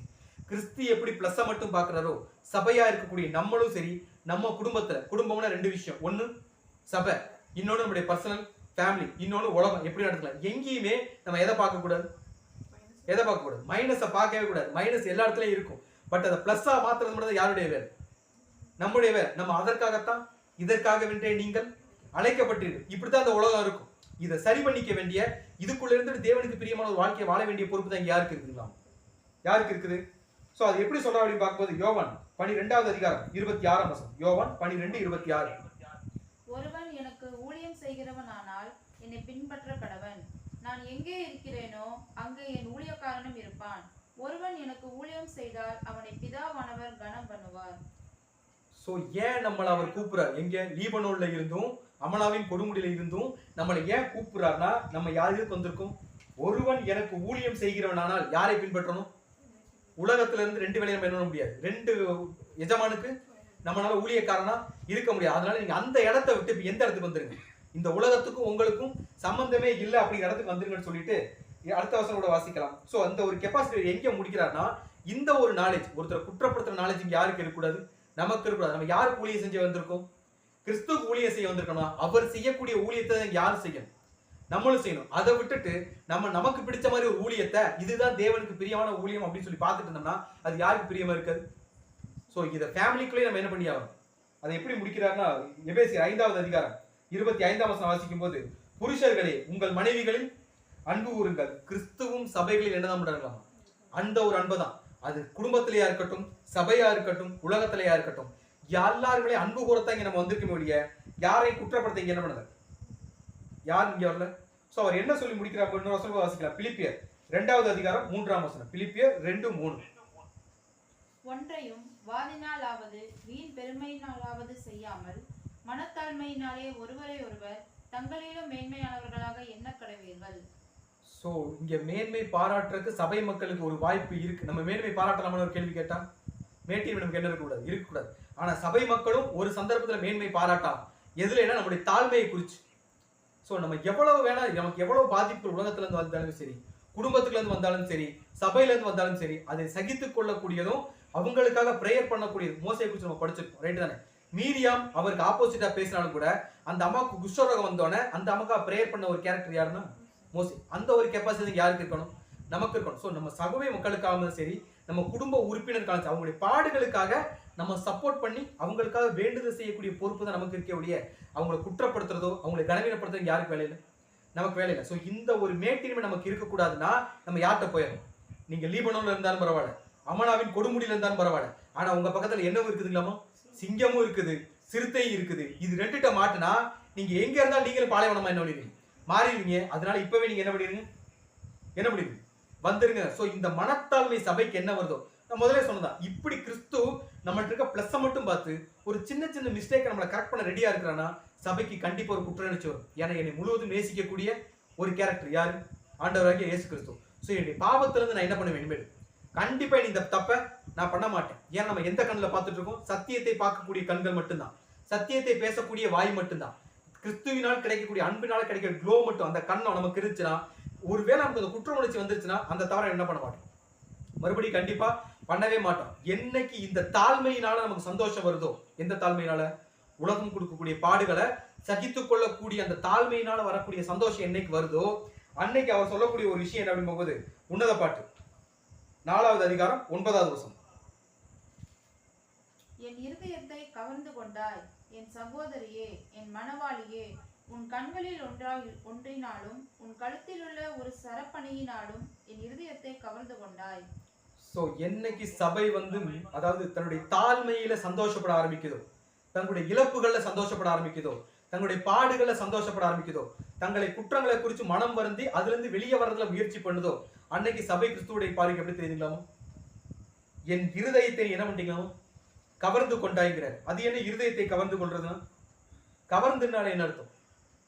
திருடுறது, ரைட் தானே? அவருடைய இருதயத்தை இந்த மாதிரி என்ன பண்ணிக்கலாம், எடுத்துக்குதுங்களாம். சோ என் இருதயத்தை என்ன பண்ண, சோ இருதயம் தெரியும். கிறிஸ்துவோட இருதயம் எது? கிறிஸ்துவோட இருதயம்னாலே நமக்கு என்ன ஞாபகம்? கிறிஸ்துவோட இருதயம் நம்ம தான், அதுல எந்த ஒரு மாற்று கருத்தும் கிடையாது. பட் கிறிஸ்துவோட இருதயம்னா எதை அடையாளப்படுத்த அப்படின்னா, கிறிஸ்துவோட மைண்ட் செட், அவருடைய தாட் ப்ராசஸ். கிறிஸ்துவோட இருதயத்துல என்ன மட்டும்தான் இருக்கு? பிதாவாகிய தேவனை மகிமைப்படுத்தக்கூடிய காரியம், பிதாவாகிய தேவனை கனப்படுத்தக்கூடிய காரியம், பிதாவாகிய தேவனுக்கு எது பிரியமோ அதை மட்டும் செய்யக்கூடிய காரியம், பிதாவாகிய தேவனுடைய சித்தத்தை நிறைவேற்றதை மட்டுமே செய்யக்கூடிய காரியம். இந்த கேரக்டரை இப்ப யார் அடாப்ட் பண்ணிக்கிட்டதுங்களாமோ, அடாப்டா புரியல, தத்தெடுத்துக்கிட்டாங்க. கிறிஸ்து கூட அந்த மணல்லையே இப்ப யாரும் தத்தெடுத்துக்கிட்டது? சோ இப்ப சபை தத்தெடுத்துக்கிச்சுங்களாமா, கவர்ந்து கொண்டாய். சபை என்ன பண்ணுச்சு, நான் என்ன பண்ணுவேன், தேவனுக்கு எது பிரியமோ அதை மட்டும்தான் செய்வேன், தேவனை எது கனப்படுத்துமோ அதை மட்டும்தான் செய்வேன், தேவனை எது மகிமைப்படுத்துமோ அதை மட்டும்தான் செய்வீங்கிற ரேஞ்சுக்குள்ள இப்ப யார் வந்துட்டது? இப்ப யார் வந்துட்டது? சபை வந்துருச்சுங்களாமா. சோ அது எப்படி அப்படின்னு பார்க்கும்போது, பிதாவிக தேவனுடைய சித்தத்தை நிறைவேற்ற காரியத்தை மட்டும் சபை செய்யக்கூடிய நிலையை அடையாளப்படுத்தக்கூடிய விஷயமா இருக்கு. சோ எந்த நிலை அப்படின்னு பார்க்கும்போது, பிலிப்பியர் 2வது அதிகாரம் 5ஆம் வசனம், பிலிப்பியர் 2:5. கிறிஸ்து இயேசுவில் இருந்த சிந்தையே உங்களிலும் இருக்க கடவுது. சோ கிளியரா சொல்லிட்டார், யாருடைய சிந்தை, அந்த மைண்ட் செட் என்னைக்கு வருதோ அன்னைக்கு நம்ம யாருடைய இருதயத்தை கவர்ந்துக்குவோம்.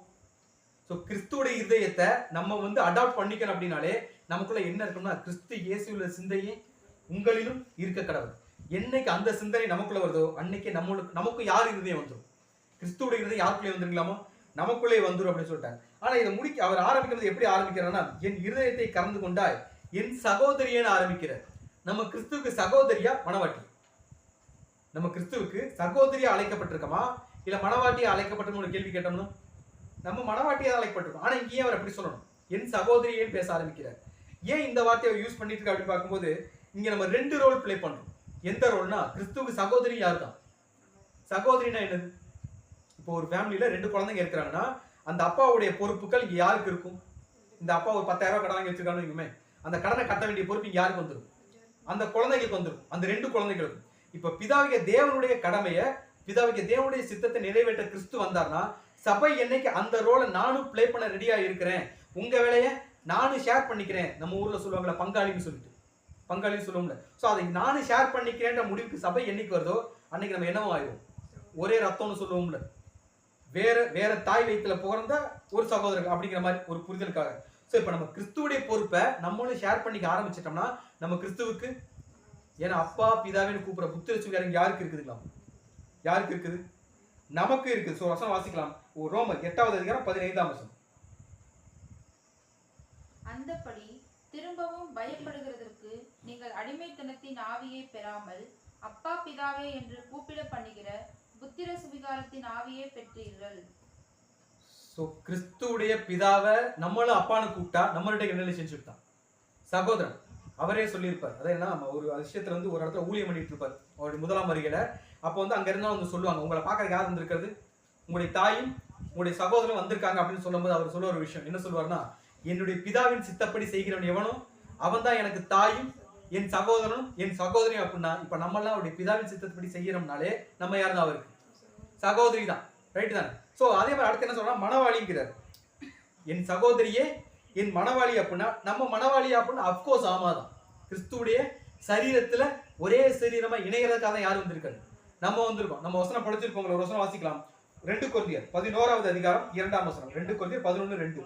நான் உங்களை கற்புள்ள கன்னிகையாக கிறிஸ்து என்னும் ஒரே புருஷனுக்கு ஒப்புக் கொடுக்க நியமித்தபடியால் உங்களுக்காக தேவ வைராக்கியமான வைராக்கியம் கொண்டிருக்கிறேன். சோ இங்க சகோதரி நம்ம தான், கற்புள்ள கன்னிகளாக கிறிஸ்துவுக்கு மனவாட்டியை ஒப்பு கொடுத்த மனவாட்டி யார் தான், இங்க நம்ம தான். சோ இந்த 2 ரோலையுமே சபை முழுசா கம்ப்ளீட் பண்ணிருச்சு அப்படிங்கறதான் இங்க யாரு சொல்றது அப்படின்னு பார்க்கும்போது, என் இருதயத்தை நீ கவர்ந்து கொண்டாய், இப்ப நீ என் சரீரத்தில் சரீரமான மனவாட்டியும் கூட எங்க அப்பாவுக்கு நீயும் புள்ளதான், முதற் பேரானவர்கள் சொல்லியிருப்போங்கல்ல. சோ அந்த இடத்தை இப்ப யார் ஆக்கிபை பண்ணிட்டதுன்னா சபை ஆக்கிபை பண்ணிட்டு சொல்லிட்டு அவர் எப்படி அதை விட்னஸ் பண்ற அப்படின்னு பார்க்கும்போது, உன் கண்களில் ஒன்றினாலும், உன் கண்களில் ஒன்றினாலும் கண்கள் எதை அடையாளப்படுத்தும்? நமக்கு நல்லாவே தெரியும், சத்தியத்தை மட்டும் பார்க்கக்கூடிய ஒரு நிலைமை. வேற எதையுமே யார் பார்க்க மாட்டா? சபை பார்க்காது. சபை உலகத்துல எதை பார்த்தாலும் எதை பேஸ் பண்ணி தான் பார்க்கும்? சத்தியத்தை பேஸ் பண்ணி தான் எப்படி பார்க்குமோ அதே மாதிரி அந்த கண்கள் தான் யாருக்கு இருக்குன்னா, சோ உன் கண்களினால் ஒன்றிலும் உன் கழுத்தில் உள்ள ஒரு சரப்பணியினாலும், நம்ம கழுத்தை முதலே பார்த்துட்டோம், விசுவாசத்தையும் கிருபையும் சத்தியத்தையும் அடையாளப்படுத்தக்கூடிய விஷயம். அங்க போட்டிருக்க செயின் அதுக்கு பாதுகாப்பா அதை வந்து ஒரு ப்ரீசியஸா அழகுபடுத்தி காட்டக்கூடிய ஒரு விஷயம். நம்மளுடைய கிரியை, நம்ம வசனம் நம்ம கையில இருக்கும், கிருபை நம்ம கையில இருக்கும், விசுவாசம் நம்ம கையில இருக்கும். இது அழகுபடுத்தி காட்டக்கூடிய ஒரு விஷயம். கிரியை தான். எனக்கு கிரியை இல்லாத விசுவாசம் செத்தது. சோ எம்டி கழுத்தா இல்லாம அதுல இருக்கக்கூடிய சரப்பணியும் யாருக்கு பிளசண்டா தெரியுதுங்களாமோ? யாருக்கு? ஆண்டவராகிய இயேசு கிறிஸ்துவுக்கு ரொம்ப பிளசண்டா தெரியுது. சோ அந்த பிளசண்டா குறித்து அந்த அவர் என்ன சொல்றாரு அப்படின்னு பார்க்கும்போது, உன்னத பாட்டு 4வது அதிகாரம் 10ஆம் வசனம் வாசிக்கலாம். உன் நேசம் எவ்வளவு இன்பமாய் இருக்கிறது என் சகோதரியே, என் மணவாளியே, திராட்சை ரசத்தை பார்க்கிலும் உன் நேசம் எவ்வளவு மதுரமாய் இருக்கிறது, சகல கந்த வர்க்கங்களை பார்க்கிலும் உன் பரிமள தைலங்கள் எவ்வளவு வாசனையாய் இருக்கிறது. யோசிச்சு பாருங்க, சபை வந்து ஏகப்பட்ட பழுதோட இருக்கு. நமக்குள்ள பாவம் இல்லையான்னு கேட்டா அநேக பாவங்கள் இருக்கு. பட் முதல்ல 7 வசனமுமே சபையை பிரைஸ் பண்ணி தான் யார் பேசியிருப்பாரு? கிறிஸ்து பேசியிருப்பாரு. ஒரே ஒரு இடத்துல நீ இருக்கிற இடம் தான் தப்பான இடம், நீ நல்லவதான், ஆனா நீ இருக்கிற இடம் தப்பான இடம், அந்த இடத்துல இருந்து என்கிட்ட வான்னு சொல்லிட்டு ஒரே ஒரு மைனஸை மட்டும் சொல்லிட்டு திருப்பி அதை என்ன பண்ணல, ஸ்ட்ரெஸ் பண்ணல. ஆனா இங்க நம்ம என்ன பண்ணுவோம் தெரியுங்களா, ஒரு குறையை கண்டுபிடிச்சிட்டா அந்த குறையை தான் திருப்பி என்ன பண்ணுவோம். சோ அந்த விஷயத்த சொல்லிட்டு அந்த இடத்துல கிறிஸ்து என்ன பண்ணல, அங்க நிக்கல, டக்குன்னு அடுத்த விஷயத்துக்கு வந்துட்டார். என்ன பண்ணிட்டார்? மறுபடியும் இப்ப யாரை பிரைஸ் பண்ண ஆரம்பிச்சிட்டாரு? சபை ஒன்ற ஒரு மைனஸ் தான் இருக்கு, அதுல என்ன பண்ணிடுவேன், வெளியே வந்துருவ. நீ வெளியே வந்துருவ மைண்ட் செட் என்னைக்கு சபைக்கு வருதோ அன்னைக்கே இருதயத்தை கவர்ந்து கொண்டக்கூடிய ஒரு நிலைமைக்கு யார் போயிருச்சுக்காம சபை போயிருச்சு. கிறிஸ்துவுக்கு சகோதரியாவும் கிறிஸ்துவுக்கு மனவாட்டியாவும் யார் போயிருச்சு? சோ அந்த அம்மாவுடைய கண்ணுல பாவம் இல்லைங்கிறார், அந்த அம்மாவுடைய கழுத்து ஸ்ட்ராங்கா இருக்குன்னு சொல்லிட்டு அடுத்து எப்படி ஆரம்பிக்கிறான்னா, உன் நேசம். ஏன்னா என்னைக்கு இந்த உலகத்துல நம்ம வெளியே போகணும்னு முடிவு எடுக்கிறோமோ அன்னைக்கே நம்ம யாரை மட்டும் நேசிக்க ஆரம்பிச்சிட்டோம். ஏன்னா உலகம்ங்கிறது பெரிய விஷயம். நம்ம நிறைய சப்ஜெக்ட் பார்த்திருக்கோம். எப்படின்னா பழைய மனுஷனை பீட் பண்றது சாதாரண விஷயம் இல்லை. இப்ப நம்ம நிறைய சகோதர சகோதரிகள் இருப்போம். ஒவ்வொருத்தரும் ஒவ்வொரு வயசுல என்ன பண்ணிருப்போம், ஞானஸ்தானம் எடுத்திருப்போம். ஒருத்தர் 30 வயசுல, ஒருத்தர் 50 வயசுல, ஒருத்தர் 60 வயசுல. பட் வாழ்ற நாள் எவ்வளவு நாள்னு நமக்கு தெரியாது. ஆனா அந்த 60 வருஷ காலம் நம்ம யார் கூட தான் வாழ்ந்திருக்கோம்? பழைய மனுஷன் கூட தான் வாழ்ந்திருக்கோம். அந்த பழைய மனுஷனை மேற்கொள்றதுங்கிறது சாதாரண விஷயம் இல்லை. சோ அந்த பழைய மனுஷனை பீட் பண்ணி புதிய மனுஷனுக்கு என்னைக்கு சபை முழு அங்கீகாரமும் முழு ஒத்துழைப்பு தருதோ அப்ப யாருடைய நேசத்துக்கு போயிட்டோம்? கிறிஸ்துவுடைய நேசத்துக்கு போயிட்டோம். அவரை மட்டுமே நேசிக்கக்கூடிய மனவாட்டிய சபை என்னைக்கு மாறுதோ அன்னைக்கு அவர் என்ன சொல்றாருன்னா, உன் நேசம் எவ்வளவு, கிறிஸ்து மேல மட்டும் இருக்கிற நேசம், ரெண்டு பக்கம் கால் வைக்கிறது இல்லை. உலகத்திலையும் சபையில கிறிஸ்து மேல மட்டும் இருக்கக்கூடிய நேசம், கிறிஸ்துவுக்காக எதையும் சாக்ரிஃபைஸ் பண்ணக்கூடிய நிலைக்கு யார் போயிட்டதுங்களாமோ சபை போயிருச்சு. சோ என்ன சொல்றேன்னா, உன் நேசம் எவ்வளவு இன்பமாய் இருக்கிறது என் சகோதரியே, என் மனவாடியே, திராட்சை ரசத்தை பார்க்கிலும் ஆரம்பிக்கிறார். திராட்சை ரசம்னா நம்ம முதலே படிச்சிருப்போம், சத்திய வசனங்களை அடையாளப்படுத்தக்கூடிய விஷயமா இருக்கு, ரைட் தானே? கிறிஸ்துவுடைய வாழ்க்கையை அடையாளப்படுத்தக்கூடிய விஷயமா இருக்கு. சோ திராட்சை ரசத்தை பார்க்கிலும் நம்முடைய நேசம் கிறிஸ்துவுக்கு பிரியமா இருக்குமா? ஒரு கேள்வி கேட்டா சோ நம்ம எந்த மாதிரி ஒரு வாழ்க்கையை வாழ்ந்துட்டு இருக்கோம்னா, கிறிஸ்துவை மட்டுமே நேசிக்கக்கூடிய ஒரு வாழ்க்கை, கிறிஸ்துவை மட்டுமே விசுவாசிக்கக்கூடிய ஒரு வாழ்க்கை, அவருடைய பாடுகளை ஏற்றுக்கொண்டு அது நிமித்தம் வரக்கூடிய பாடுகளை சகித்துக் கொண்டு வாழக்கூடிய ஒரு வாழ்க்கை கிறிஸ்துவுக்கு எப்படி தெரியுது அப்படின்னு பார்க்கும்போது ஒரு வசனம் வாசிக்கலாம். 2 கொரிந்தியர் 4வது அதிகாரம் 10ஆம் வசனம். 2 கொரிந்தியர் 4:10. கர்த்தராகிய இயேசுவினுடைய ஜீவனும் எங்கள் சரீரத்திலே விளங்கும்படிக்கு இயேசுவின் மரணத்தை எப்பொழுதும் எங்கள் சரீரத்தில் சுமந்து திரிகிறோம். சோ மரணத்தை சுமந்து திரிகிறோம்னா என்ன அர்த்தம்? இந்த உலகத்துக்கு எனக்கும் சம்மந்தம் இல்லை, உலகத்தோட ஆசை பாசம் எனக்கு தேவையில்லை, இந்த மரணத்துக்குள்ள போய் நான் எப்ப கிறிஸ்து கிட்ட போறேன் அப்படிங்கிற நேசத்தை தான் இங்க யாரு சொல்றதுன்னா, உன்னுடைய நேசம் எவ்வளவு. ஏன்னா உலகத்தை பத்தி இங்க யார் கேர் பண்ண போறது கிடையாது, மனவாட்டி கேர் பண்ணாது. மனவாட்டியோட ஒரே ப்ரையாரிட்டி என்ன மட்டும்தான். நம்ம ஈசாக்கின் திருமணம் சப்ஜெக்ட் பார்த்திருக்கோம். ஏறக்குறைய எத்தனை கிலோமீட்டர்? 1500 கிலோமீட்டர். மெசபட்டோமியால இருந்து இவங்க இருக்கக்கூடிய இடத்துக்கு, ஈராக்ல இருந்து இவங்க இருக்கக்கூடிய இடத்துக்கு ஏறக்குறைய ஒரு 1500 கிலோமீட்டர். யாரு மாப்பிள்ளைன்னு தெரியாது. என்ன தெரியாது? மாப்பிள்ளை யாருன்னு தெரியாது. வான்னு சொன்ன உடனே கிளம்பி வந்துடும். ஸோ அந்த ஒரு மைண்ட் செட் தான் இங்க யாருக்கு இருக்கணுங்களாமா? சபைக்கு இருக்கணும். ஸோ சபை எல்லாத்தையும் விட்டுட்டு வர்றதுக்கு யாருக்கு ரெடி ஆயிடுச்சுன்னா, அவருக்கு ரெடி ஆயிருச்சு. ஸோ அந்த ரெடியான கண்டிஷனை கிறிஸ்து என்ன சொல்றாருன்னா, திராட்சை ரசத்தை பார்க்கிலும் நீ என் மேல வச்ச நேசம் எப்படி இருக்கலாம், எனக்கு ரொம்ப மதுரமா இருக்குது அப்படிங்கிறார். நான் அதான் அவர் கொடுத்த வார்த்தை சத்திய வசனங்களை விட நம்ம அவருடைய வாழ்க்கை கிறிஸ்துவுக்கு ரொம்ப பிடிச்ச மாதிரி இருக்குமான்னு கேட்குது. இங்க எது பெருசு, சத்திய வசனம் பெருசா நம்முடைய வாழ்க்கையை பெருசா ஒரு கேள்வி கேட்டா, வசனத்தோட மேலையான ஒரு வாழ்க்கையை வாழ்ந்துட்டு இருக்கோம் கேள்வி கேட்டா, நம்மளை கேட்டா இல்லைன்னு தான் சொல்லுவோம். ஆனா சபையை கேட்டா என்ன சொல்லும் அப்படின்னா, இன்னொரு வசனோட வாசிக்கலாம். 2 கொரிந்தியர் 3வது அதிகாரம் 3ஆம் வசனம். ஏனெனில் நீங்கள் எங்கள் ஊழியத்தினால் உண்டாகிய கிறிஸ்துவின் நிருபமாய் இருக்கிறீர்கள் என்று வெளியரங்கமாய் இருக்கிறது. சோ இங்க கிளியரா சொல்லிட்டார். இந்த பைபிளுங்கிறது வந்து வார்த்தை, ரைட்டு தானே, எழுத்துக்களாய் மட்டும்தான் என்னது இருக்கக்கூடிய விஷயம். இதுக்கு உயிர் கொடுக்க வேண்டிய பொறுப்பு இங்க யாருக்கு தான் இருக்குது, சபைக்கு தான் இருக்கு. நம்மளாம் உயிரோடு இருக்கக்கூடிய நிருபங்கள். யாருடைய நிருபங்கள், கிறிஸ்துவின் நிருபங்கள். இதுவும் கிறிஸ்துவின் நிருபம் தான். கையில வச்சிருக்கக்கூடிய வேதாகமும் கிறிஸ்துவின் நிருபம் தான். அதன்படி நடக்கக்கூடிய சபை மக்களும் யாரு தான் இங்க. சோ இப்ப யாரு பெருசு, வார்த்தையா இருக்கிறது மட்டும் பெருசா, இல்ல இந்த வார்த்தையை கிரியையா மாத்துறவங்க பெருசான ஒரு கேள்வி கேட்டா. சோ சத்திய வசனத்துக்கு உயிர் கொடுக்கக்கூடிய பொறுப்பை யாருக்கு தான் இருக்குதுங்களா. சோ அதனால அவர் என்ன சொல்றாரு, திராட்சை ரசத்தை பார்க்கிலும், மறுபடியும் ரசம் அந்த வசனத்தை, திராட்சை ரசத்தை பார்க்கிலும் உன் நேசம் எப்படி இருக்குங்களாமா, எவ்வளவு இன்பமாய் இருக்கிறது அப்படின்னு சொல்லிட்டு அவர் அடுத்து எதை சொல்றாருங்களாமா, சகலவித கந்த வர்க்கங்களை பார்க்கிலும் உன் பரிமள தைலங்கள் எவ்வளவு வாசனை. கந்த வர்க்கம்னா நிறைய கந்த முன்னாடியே பார்த்துட்டோம். வசம்பு, லவங்கப்பட்ட, இந்த மாதிரி உன்னதப்பட்ட 1ஆம் அதிகாரத்துல இருந்து நிறைய விஷயங்கள் பேசியிருப்பார். இந்த எல்லா கந்த வர்க்கங்களை பார்க்கிலும் சபை கிட்ட இருந்து வரக்கூடிய வாசனை கிறிஸ்துக்கு எப்படி தெரியுதுங்களா, எப்படி இருக்குங்களாமா, ரொம்ப ஒரு பிளசண்டான ஒரு நிலைமை. இப்ப யோசிச்சு பாருங்க, சகலவித கந்த வர்க்கங்கள்னா நிறைய வாசனை தரக்கூடிய ஒரு பொருட்கள். சபைக்கு எப்ப இந்த வாசனை வரும், சபையோட வாசனை கிறிஸ்துவுக்கு எப்ப பிளசண்டா போகும்னு கேட்கு. நம்முடைய பலிகளை நம்ம பூரணப்படுத்தும் போதுதான். ஒரு வசனோட வாசிக்கலாம். பிலிப்பியர் 4வது அதிகாரம் 11ஆம் வசனம். பிலிப்பியர் 4:11. என் குறைச்சலினால் நான் இப்படி சொல்லுகிறதில்லை, ஏனெனில் நான் எந்த நிலைமையில் இருந்தாலும் மனரம்மியமாய் இருக்க கற்றுக்கொண்டேன். சோ சபை என்ன சொல்லணுங்களாமா, நமக்கு அநேக பாடுகள் எங்கே வந்துட்டு இருக்குங்களாமா, உலகத்துல வந்துட்டு இருக்கும். இது எல்லாத்துல விட இந்த பாடுகளை சகித்து நம்ம கிறிஸ்துவுக்கு செலுத்த வேண்டிய அந்த ஜீவ பலியின் மூலமா வரக்கூடிய வாசனையானது இந்த உலகத்துல இருந்து வரக்கூடிய எல்லா வாசனைகளை காட்டிலும் அதிகமான ஒரு வாசனை. காரணம், இந்த பரிமள தைல வாசனை முதல்ல யார்கிட்ட வந்துச்சு, நம்ம உன்னத பாட்டு 1ஆம் அதிகாரத்துல படிச்சிருக்கோம். உமது பரிமள தைலங்கள் இன்பமான வாசனைகள் வந்து சபை வந்து கிறிஸ்துவ பார்த்து சொன்ன விஷயம். இப்ப அதே வாசனை, அதாவது கிறிஸ்துவ கிட்ட வந்த வாசனை இப்ப எங்க இருந்து வருதுங்களாமா, சபை கிட்ட இருந்து வர்றதுனால கிறிஸ்து ரொம்ப ஹாப்பி ஆயிட்டார். ஏன்னா இப்ப பிதாவுடைய தேவனுடைய கண்ணுக்கு இந்த சபை என்னவா தெரியும், கிறிஸ்துவா தெரியும், ரைட்டு தானே. சோ அந்த ஒரு டிட்டோவை காட்டினதுனால கிறிஸ்து இங்க ரொம்ப ஹாப்பி ஆயிட்டு அவர் சொல்லக்கூடிய அடுத்த வசனம் என்ன அப்படின்னு பார்க்கும்போது, உன்னத பாட்டு 4வது அதிகாரம் 11வது வசனம். உன்னத பாட்டு 4:11. என் மனவாளியே, உன் உதடுகளில் இருந்து தேன் ஒழுகுகிறது, உன் நாவின் கீழ் தேனும் பாலும் இருக்கிறது, உன் வஸ்திரங்களின் வாசனை லீபனோனின் வாசனைக்கு ஒப்பாயிருக்கிறது. சோ என்ன சொல்றாங்களாமா, இந்த நிலைமைக்கு வந்த சபை எந்த நிலைமைக்கு, எவ்வளவு பாடுகள் வந்தாலும் அதை சகிக்கக்கூடிய நிலைமை, எவ்வளவு பாவங்கள் பண்ணினாலும் அவங்களையும் ஏற்றுக்கொள்ளக்கூடிய நிலைமை, எவ்வளவு கெடுதல் பண்ணாலும் அவங்களுக்கும் சத்தியங்களை சொல்லிக் கொடுக்கக்கூடிய நிலைமை, அவங்க பேசக்கூடிய வார்த்தைகள் எப்படி இருக்கு அப்படின்னு பார்க்கும்போது, என் மனவாளியே உன் உதடுகளிலிருந்து என்ன ஒழுகுதுங்களாமோ. ஸோ உதடு நமக்கு நல்லாவே தெரியும், தேவனுடைய வார்த்தைகளை பேசக்கூடிய ஒரு விஷயம். ஸோ எப்படி இருக்கு அப்படின்னு பார்க்கும்போது வசனம் வாசிக்கலாம். சங்கீதம் 19வது அதிகாரம் 9வது வசனம். சங்கீதம் 19:9. கர்த்தருக்கு பயப்படுகிற பயம் சுத்தமும் என்றைக்கும் நிலைக்கிறதுமாய் இருக்கிறது, கர்த்தருடைய நியாயங்கள் உண்மையும் அவைகள் அனைத்தும் நீதியுமாய் இருக்கிறது. சோ இங்க எது மட்டும்தான் நீதிங்களாமா, கர்த்தருடைய வசனமும் அவருடைய நியாயங்களும் அவருடைய வார்த்தைகள் மட்டும்தான் நீதியா இருக்குன்னு சொல்லிட்டு அதுல அடுத்த வசனம் வாசிக்கலாம். 10ஆம் வசனம். அவைகள் பொன்னிலும் மிகுந்த பசும்பொன்னிலும் விரும்பப்படத்தக்கதும் தேனிலும் தேன் கூட்டிலிருந்து ஒழுகும் தெளிதேனிலும் மதுரமுள்ளதுமாய் இருக்கிறது.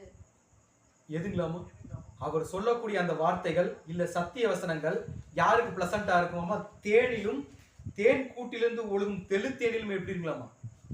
சோ இந்த தேன் எதை அடையாளப்படுத்துது, உண்மையான சத்திய வசனங்கள்.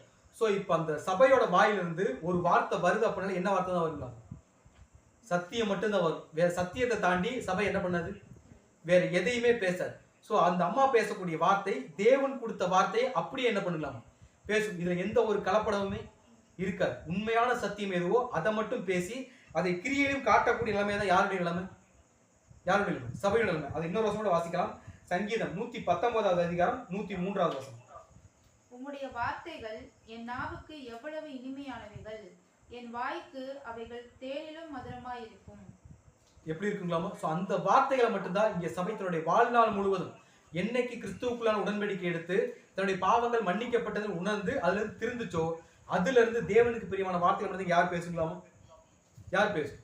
சபை பேசுன்னு சொல்லிட்டாரு. சோ அந்த வார்த்தைகள் அங்க எங்க இருக்குது அப்படின்னு பார்க்கும்போது அந்த வசனத்தை எப்படி முடிக்கிறார்னா, என் மனவாளியே உன் உதடுகளின் கீழ் இருந்து தேன் ஒழுகுகிறது, உன் நாவின் கீழ் தேனும் பாலும் என்ன ஒழுகலாம்.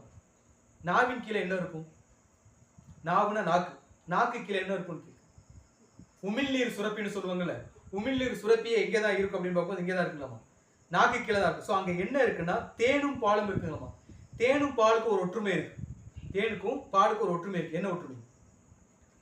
தேனும் கலப்படம் இல்லாது, அதே மாதிரி பாலும் கலப்படம் இல்லாது. இது ரெண்டுமே நேச்சரா கிடைக்கக்கூடியது. இது ரெண்டுக்கு இருக்கக்கூடிய தன்மை அப்படின்னு பார்த்தோம்னா, பால் நமக்கு தெரியும், தாய்ப்பாலை குறித்து நம்ம பார்த்துருக்கோம் ஆல்ரெடி. ஸோ தாய்ப்பால் அப்படிங்கிறது ஒரு உயிருக்கு உயிர் கொடுக்கக்கூடிய ஒரு விஷயமா இருக்கிறதா என்னதுன்னா பால். தேன் அப்படிங்கிறது அதிக மருத்துவ குணங்கள் வாய்ந்தது. அதாவது இந்த உயிர் கொடுத்த விஷயத்துக்கு ஒரு பாதிப்பு வருதுன்னா அப்ப எதை யூஸ் பண்ணிக்கலாம்? தமிழ்ல ஒரு பழமொழி சொல்லுவாங்கல்ல, ஆனைக்கு ஒரு காலம் வந்தா பூனைக்கு ஒரு காலம் வரும். அந்த பழமொழிக்கு அர்த்தம் தெரியல, கேள்விப்பட்டிருக்கும். என்ன அர்த்தம்னா, ஆனைன்னு என்னது? ஆனா பசுன்னு அர்த்தம். ஆவின் பால்னு சொல்லுவோம்ல, ஆவின் பால்னா பசுவின் பால், ரைட் தானே? ஸோ ஆனால என்னதான்? பசு, மாடு, ரைட் தானே? ஸோ ஆணை அப்படின்னா பசுவினுடைய நெய், என்னது? கீ. நம்ம யூஸ் பண்ற நெய், சமையலுக்கு யூஸ் பண்ற நெய். அந்த நெய்யை சாப்பிட்றக்கு ஒரு காலம் இருந்துச்சுன்னா அது எந்த காலம்? இளமையில இருக்கும்போது அதிகமாக என்ன பண்ணுவோம்? நெய்யெல்லாம் ஊற்றி சாப்பிட்டு கொலஸ்ட்ரால் ஏறி போயிடும். ஸோ இந்த நிலைமைக்கு வந்ததுக்கு அப்புறம் பூ நெய்யை சாப்பிடணுமாமா. பூ நெய்னா பூவிலிருந்து கிடைக்கக்கூடிய நெய், என்னது? தேன். ஸோ பசுவோட நெய்யை சாப்பிட்றக்கு ஒரு காலம் இருந்தா பூவோட நெய் தேனை சாப்பிட்றதுக்கு ஒரு காலம். ஏன்னா அதுல நம்ம ரொம்ப புஷ்டி ஆயிடுவோம். நம்மளை மறுபடியும் ஃபிட் ஆக்கணும்னா எது தேவைப்படுது? இந்த தேன் தேவைப்படுது. இதான் அந்த பழமொழியோட எக்ஸ்பிளனேஷன், ரைட் தானே? இப்போ அந்த ரெண்டு விஷயமே எங்கே இருக்குன்னா சபையோட நாக்குக்கு கீழே. ஸோ நாவுனாலே நமக்கு தெரியும் உமிழ்நீர் சுரக்கக்கூடிய ஒரு இடம். உமிழ்நீர் எதை அடையாளப்படுத்தும்? நம்ம கிறிஸ்துவோடைய அற்புதங்கள் படிச்சிருப்போம். ஒருத்தர் கண்ணு தெரியாம போயிடும், எச்சியை தலையில துப்பி அதை குழைச்சு சேருண்டாக்கி பூசணும். ஸோ அந்த எக்ஸ்பிளனேஷன் தெரியும் தானே? ஸோ உமிழ்நீர்ங்கிறது அவருடைய வாயிலிருந்து வரக்கூடிய வார்த்தைகள். ஸோ சபையோட வாயில எப்பவுமே ரெடியா என்ன இருக்குங்களாமா? உமிழ்நீர் இல்லை, சத்தியம். சபையோட வாயில சத்தியம். எந்த சத்தியம்னா ஜீவனை கொடுக்கக்கூடிய சத்தியங்களும் இருக்கும், நம்மளை குணமாக்கக்கூடிய சத்தியமும் எப்பவுமே இருக்கும். யாரையும் பாதிக்கக்கூடிய விஷயத்தை யார் பண்ணாது? யார் பண்ணாது? சபை பண்ணாது. அந்த ஒரு நிலைமையை தான் இங்க எதை அடையாளப்படுத்துதுன்னா, அந்த அளவுக்கு தேவனுடைய பிரியமான ஒரு வாழ்க்கையை தான் இங்க யார் வாழ்றது அப்படிங்கிறது யார் வாழ்றது? ஸோ அந்த நாவிலிருந்து வரக்கூடிய வார்த்தைகள் எப்படி இருக்கு அப்படின்னு பார்க்கும்போது ஒரு வசனம் வாசிக்கலாம். மல்கியா தீர்க்கதரிசன புஸ்தகம் 2வது அதிகாரம் 6ஆம் வசனம். மல்கியா 2:6. சத்திய வேதம் அவன் வாயில் இருந்தது. யார் வாயில் இருக்குங்களாமா? சோ சத்திய வேதம் அவன் வாயில் இருக்கும். சத்திய வேதம் அவன் வாயில் இருக்கும். அவனுடைய உதடுகளில் அநியாயம் காணப்படவில்லை. அவன் என்னோட சமாதானமும் யதார்த்தமுமாய் சஞ்சரித்து அநேகரை அக்கிரமத்தினின்று திருப்பினான். சோ இங்க சபையோட வாயில என்ன மட்டும்தான் இருக்குங்களாமா? சத்திய வேதம் அவன் வாயில் இருக்கும். அவனுடைய உதடுகளில் அநியாயம் என்ன இருக்காதுங்களாமா? காணப்படாது. அவன் என்னோட சமாதானமும் யதார்த்தமுமாய். உலகத்துல நம்ம யார் கூட இருந்தாலும், அவங்க நல்லவங்க இருந்தாலும் சரி, கெட்டவங்க இருந்தாலும் சரி, பிடிச்சவங்க பிடிக்காதவங்க, இந்த வேறுபாடு யாருக்கு இருக்கக்கூடாது? ரோமன்ல சொல்வார்ல, பண்ணி யூதன் என்றும் இல்லை, கிரேக்கன் என்றும் இல்லை, அடிமை, சுயாதீனன், ஆண், பெண் இப்படிங்கிற பிரிவினை பேதமெல்லாம் யார்கிட்ட இருக்கக்கூடாது? நம்மள்கிட்ட இருக்கக்கூடாது. ஸோ எல்லாரையும் ஒரே மாதிரி எல்லாருக்கும் தேவனுக்கு பிரியமான வார்த்தைகளை சொல்லக்கூடிய வேலையை யார் பண்ணணுங்களாமா? சரி, அதே அடுத்த வசனம் வாசிக்கலாம். மல்கியா 2:7. ஆசாரியனுடைய உதடுகள் அறிவை காக்க வேண்டும், வேதத்தை அவன் வாயிலே தேடுவார்களே, அவன் சேனைகளுடைய கர்த்தரின் தூதன். என்னைக்கு நம்ம கிறிஸ்துடைய வழியை பின்பற்றி போறோம், அன்னைக்கு நம்ம யாருடைய தூதர்களாமா? கர்த்தருடைய தூதனா மாறிடுவோம். இப்ப பிரச்சனை என்ன? கர்த்தருடைய தூதனா மாறின நம்ம பேசக்கூடிய வார்த்தைகளை எப்படி பேசணுங்களாமா? அறிவை காத்து கொள்ள வேண்டும். தேவனுக்கு பிரியமான வார்த்தைகளை மட்டும். ஒருவேளை தவறான வார்த்தையை பேசி அது இன்னொருத்தரை பாதிச்சிருச்சுன்னா அதனால ஏற்படக்கூடிய தூஷணம் யாருக்கு தான் போய் சேரும்? நம்ம நியாயப்பிரமாணம் படிச்சிருப்போம், தேவனுடைய நாமத்தை வீணிலே. ஸோ அந்த ஒரு காரியத்தை என்னைக்குமே சபை என்ன பண்ணாது. தங்களுக்கு எவ்வளவு கஷ்டம் கொடுத்தாலும் அவங்களுக்கு பிரயோஜனமான வார்த்தைகளை மட்டும்தான் சபை பேசுமே ஒழிய, அவங்களுக்கு இக்கட்டான வார்த்தையோ, அவங்களுக்கு இடுக்கன் தரக்கூடிய வார்த்தையோ, அவங்களை பலவீனப்படுத்தக்கூடிய வார்த்தையை சபை என்ன பண்ணாது, பேசாது. சபை சொல்லக்கூடிய வார்த்தைகள் எப்படி இருக்கும்னா, நீதிமொழிகள் 16வது அதிகாரம் 24ஆம் வசனம். இனிய சொற்கள் தேன்கூடு போல் ஆத்துமாவுக்கு மதுரமும் எலும்புகளுக்கு ஔஷதமும் ஆகும். எப்படி இருக்குங்களாமா? இனிய சொற்கள் தேன்கூடு போல் ஆத்மாவுக்கு மதுரமும் எலும்புகளுக்கு. ஸோ நம்ம சபை மக்களுடைய வாயிலிருந்து வரக்கூடிய வார்த்தைகள் இன்னொருத்தங்களை குணப்படுத்துற மருந்தா இருக்கணும் ஒழிய, அவங்களுக்கு உயிர் கொடுக்கக்கூடிய வார்த்தைகளை ஜீவ வார்த்தைகளை இருக்கணும் ஒழிய, யாரையும் குற்றப்படுத்துறதோ யாரையும் அவமானப்படுத்துறதோ யார் வரலை. ஏன்னா கிறிஸ்துவுடைய சிந்தையே உங்களிலும் இருக்க கடவுதுனா அவர் வாழ்ந்த வாழ்க்கை மட்டும் யார் வாழணும்? அப்படிப்பட்டவங்களால் மட்டும்தான் அவருக்கு சகோதரியாகவும் அவருக்கு மனவாட்டியாகவும் மாற முடியும். மற்றவங்களால என்ன பண்ண முடியாது. ஸோ நம்ம லீபனோன்லேயே இருந்தாலுமே கூட, அமனாவின் கொடுமுடியில இருந்தாலுமே கூட, எர்மோன் மலையில இருந்தாலுமே கூட, சிறுத்தைக்கும் சிங்கத்துக்கும் தப்பிக்கல அப்படின்னா நம்ம யார்கிட்ட போய் சேர முடியாது. ஸோ இவ்வளவு நாள் நம்ம உலகத்துல இருந்தாலுமே கூட அவர் கூப்பிட்டார், லீபனோனிலிருந்து என்னோட வா, என்னுடைய மனவாளியே, என்னுடைய சகோதரின்னு சொல்லி அந்த சத்தம் நம்ம என்னை கேட்குதோ அன்னைக்கே நம்ம அவர் கூட போய் சேர்ந்துட்டோம்னா அவருக்கு பிரியமான ஜனங்களை ஈஸியா மாறிடும். ஸோ அதுக்கு நம்ம செய்ய வேண்டிய விஷயங்கள், நம்ம வாயிலிருந்து தவறான வார்த்தைகள் வந்துடக்கூடாது.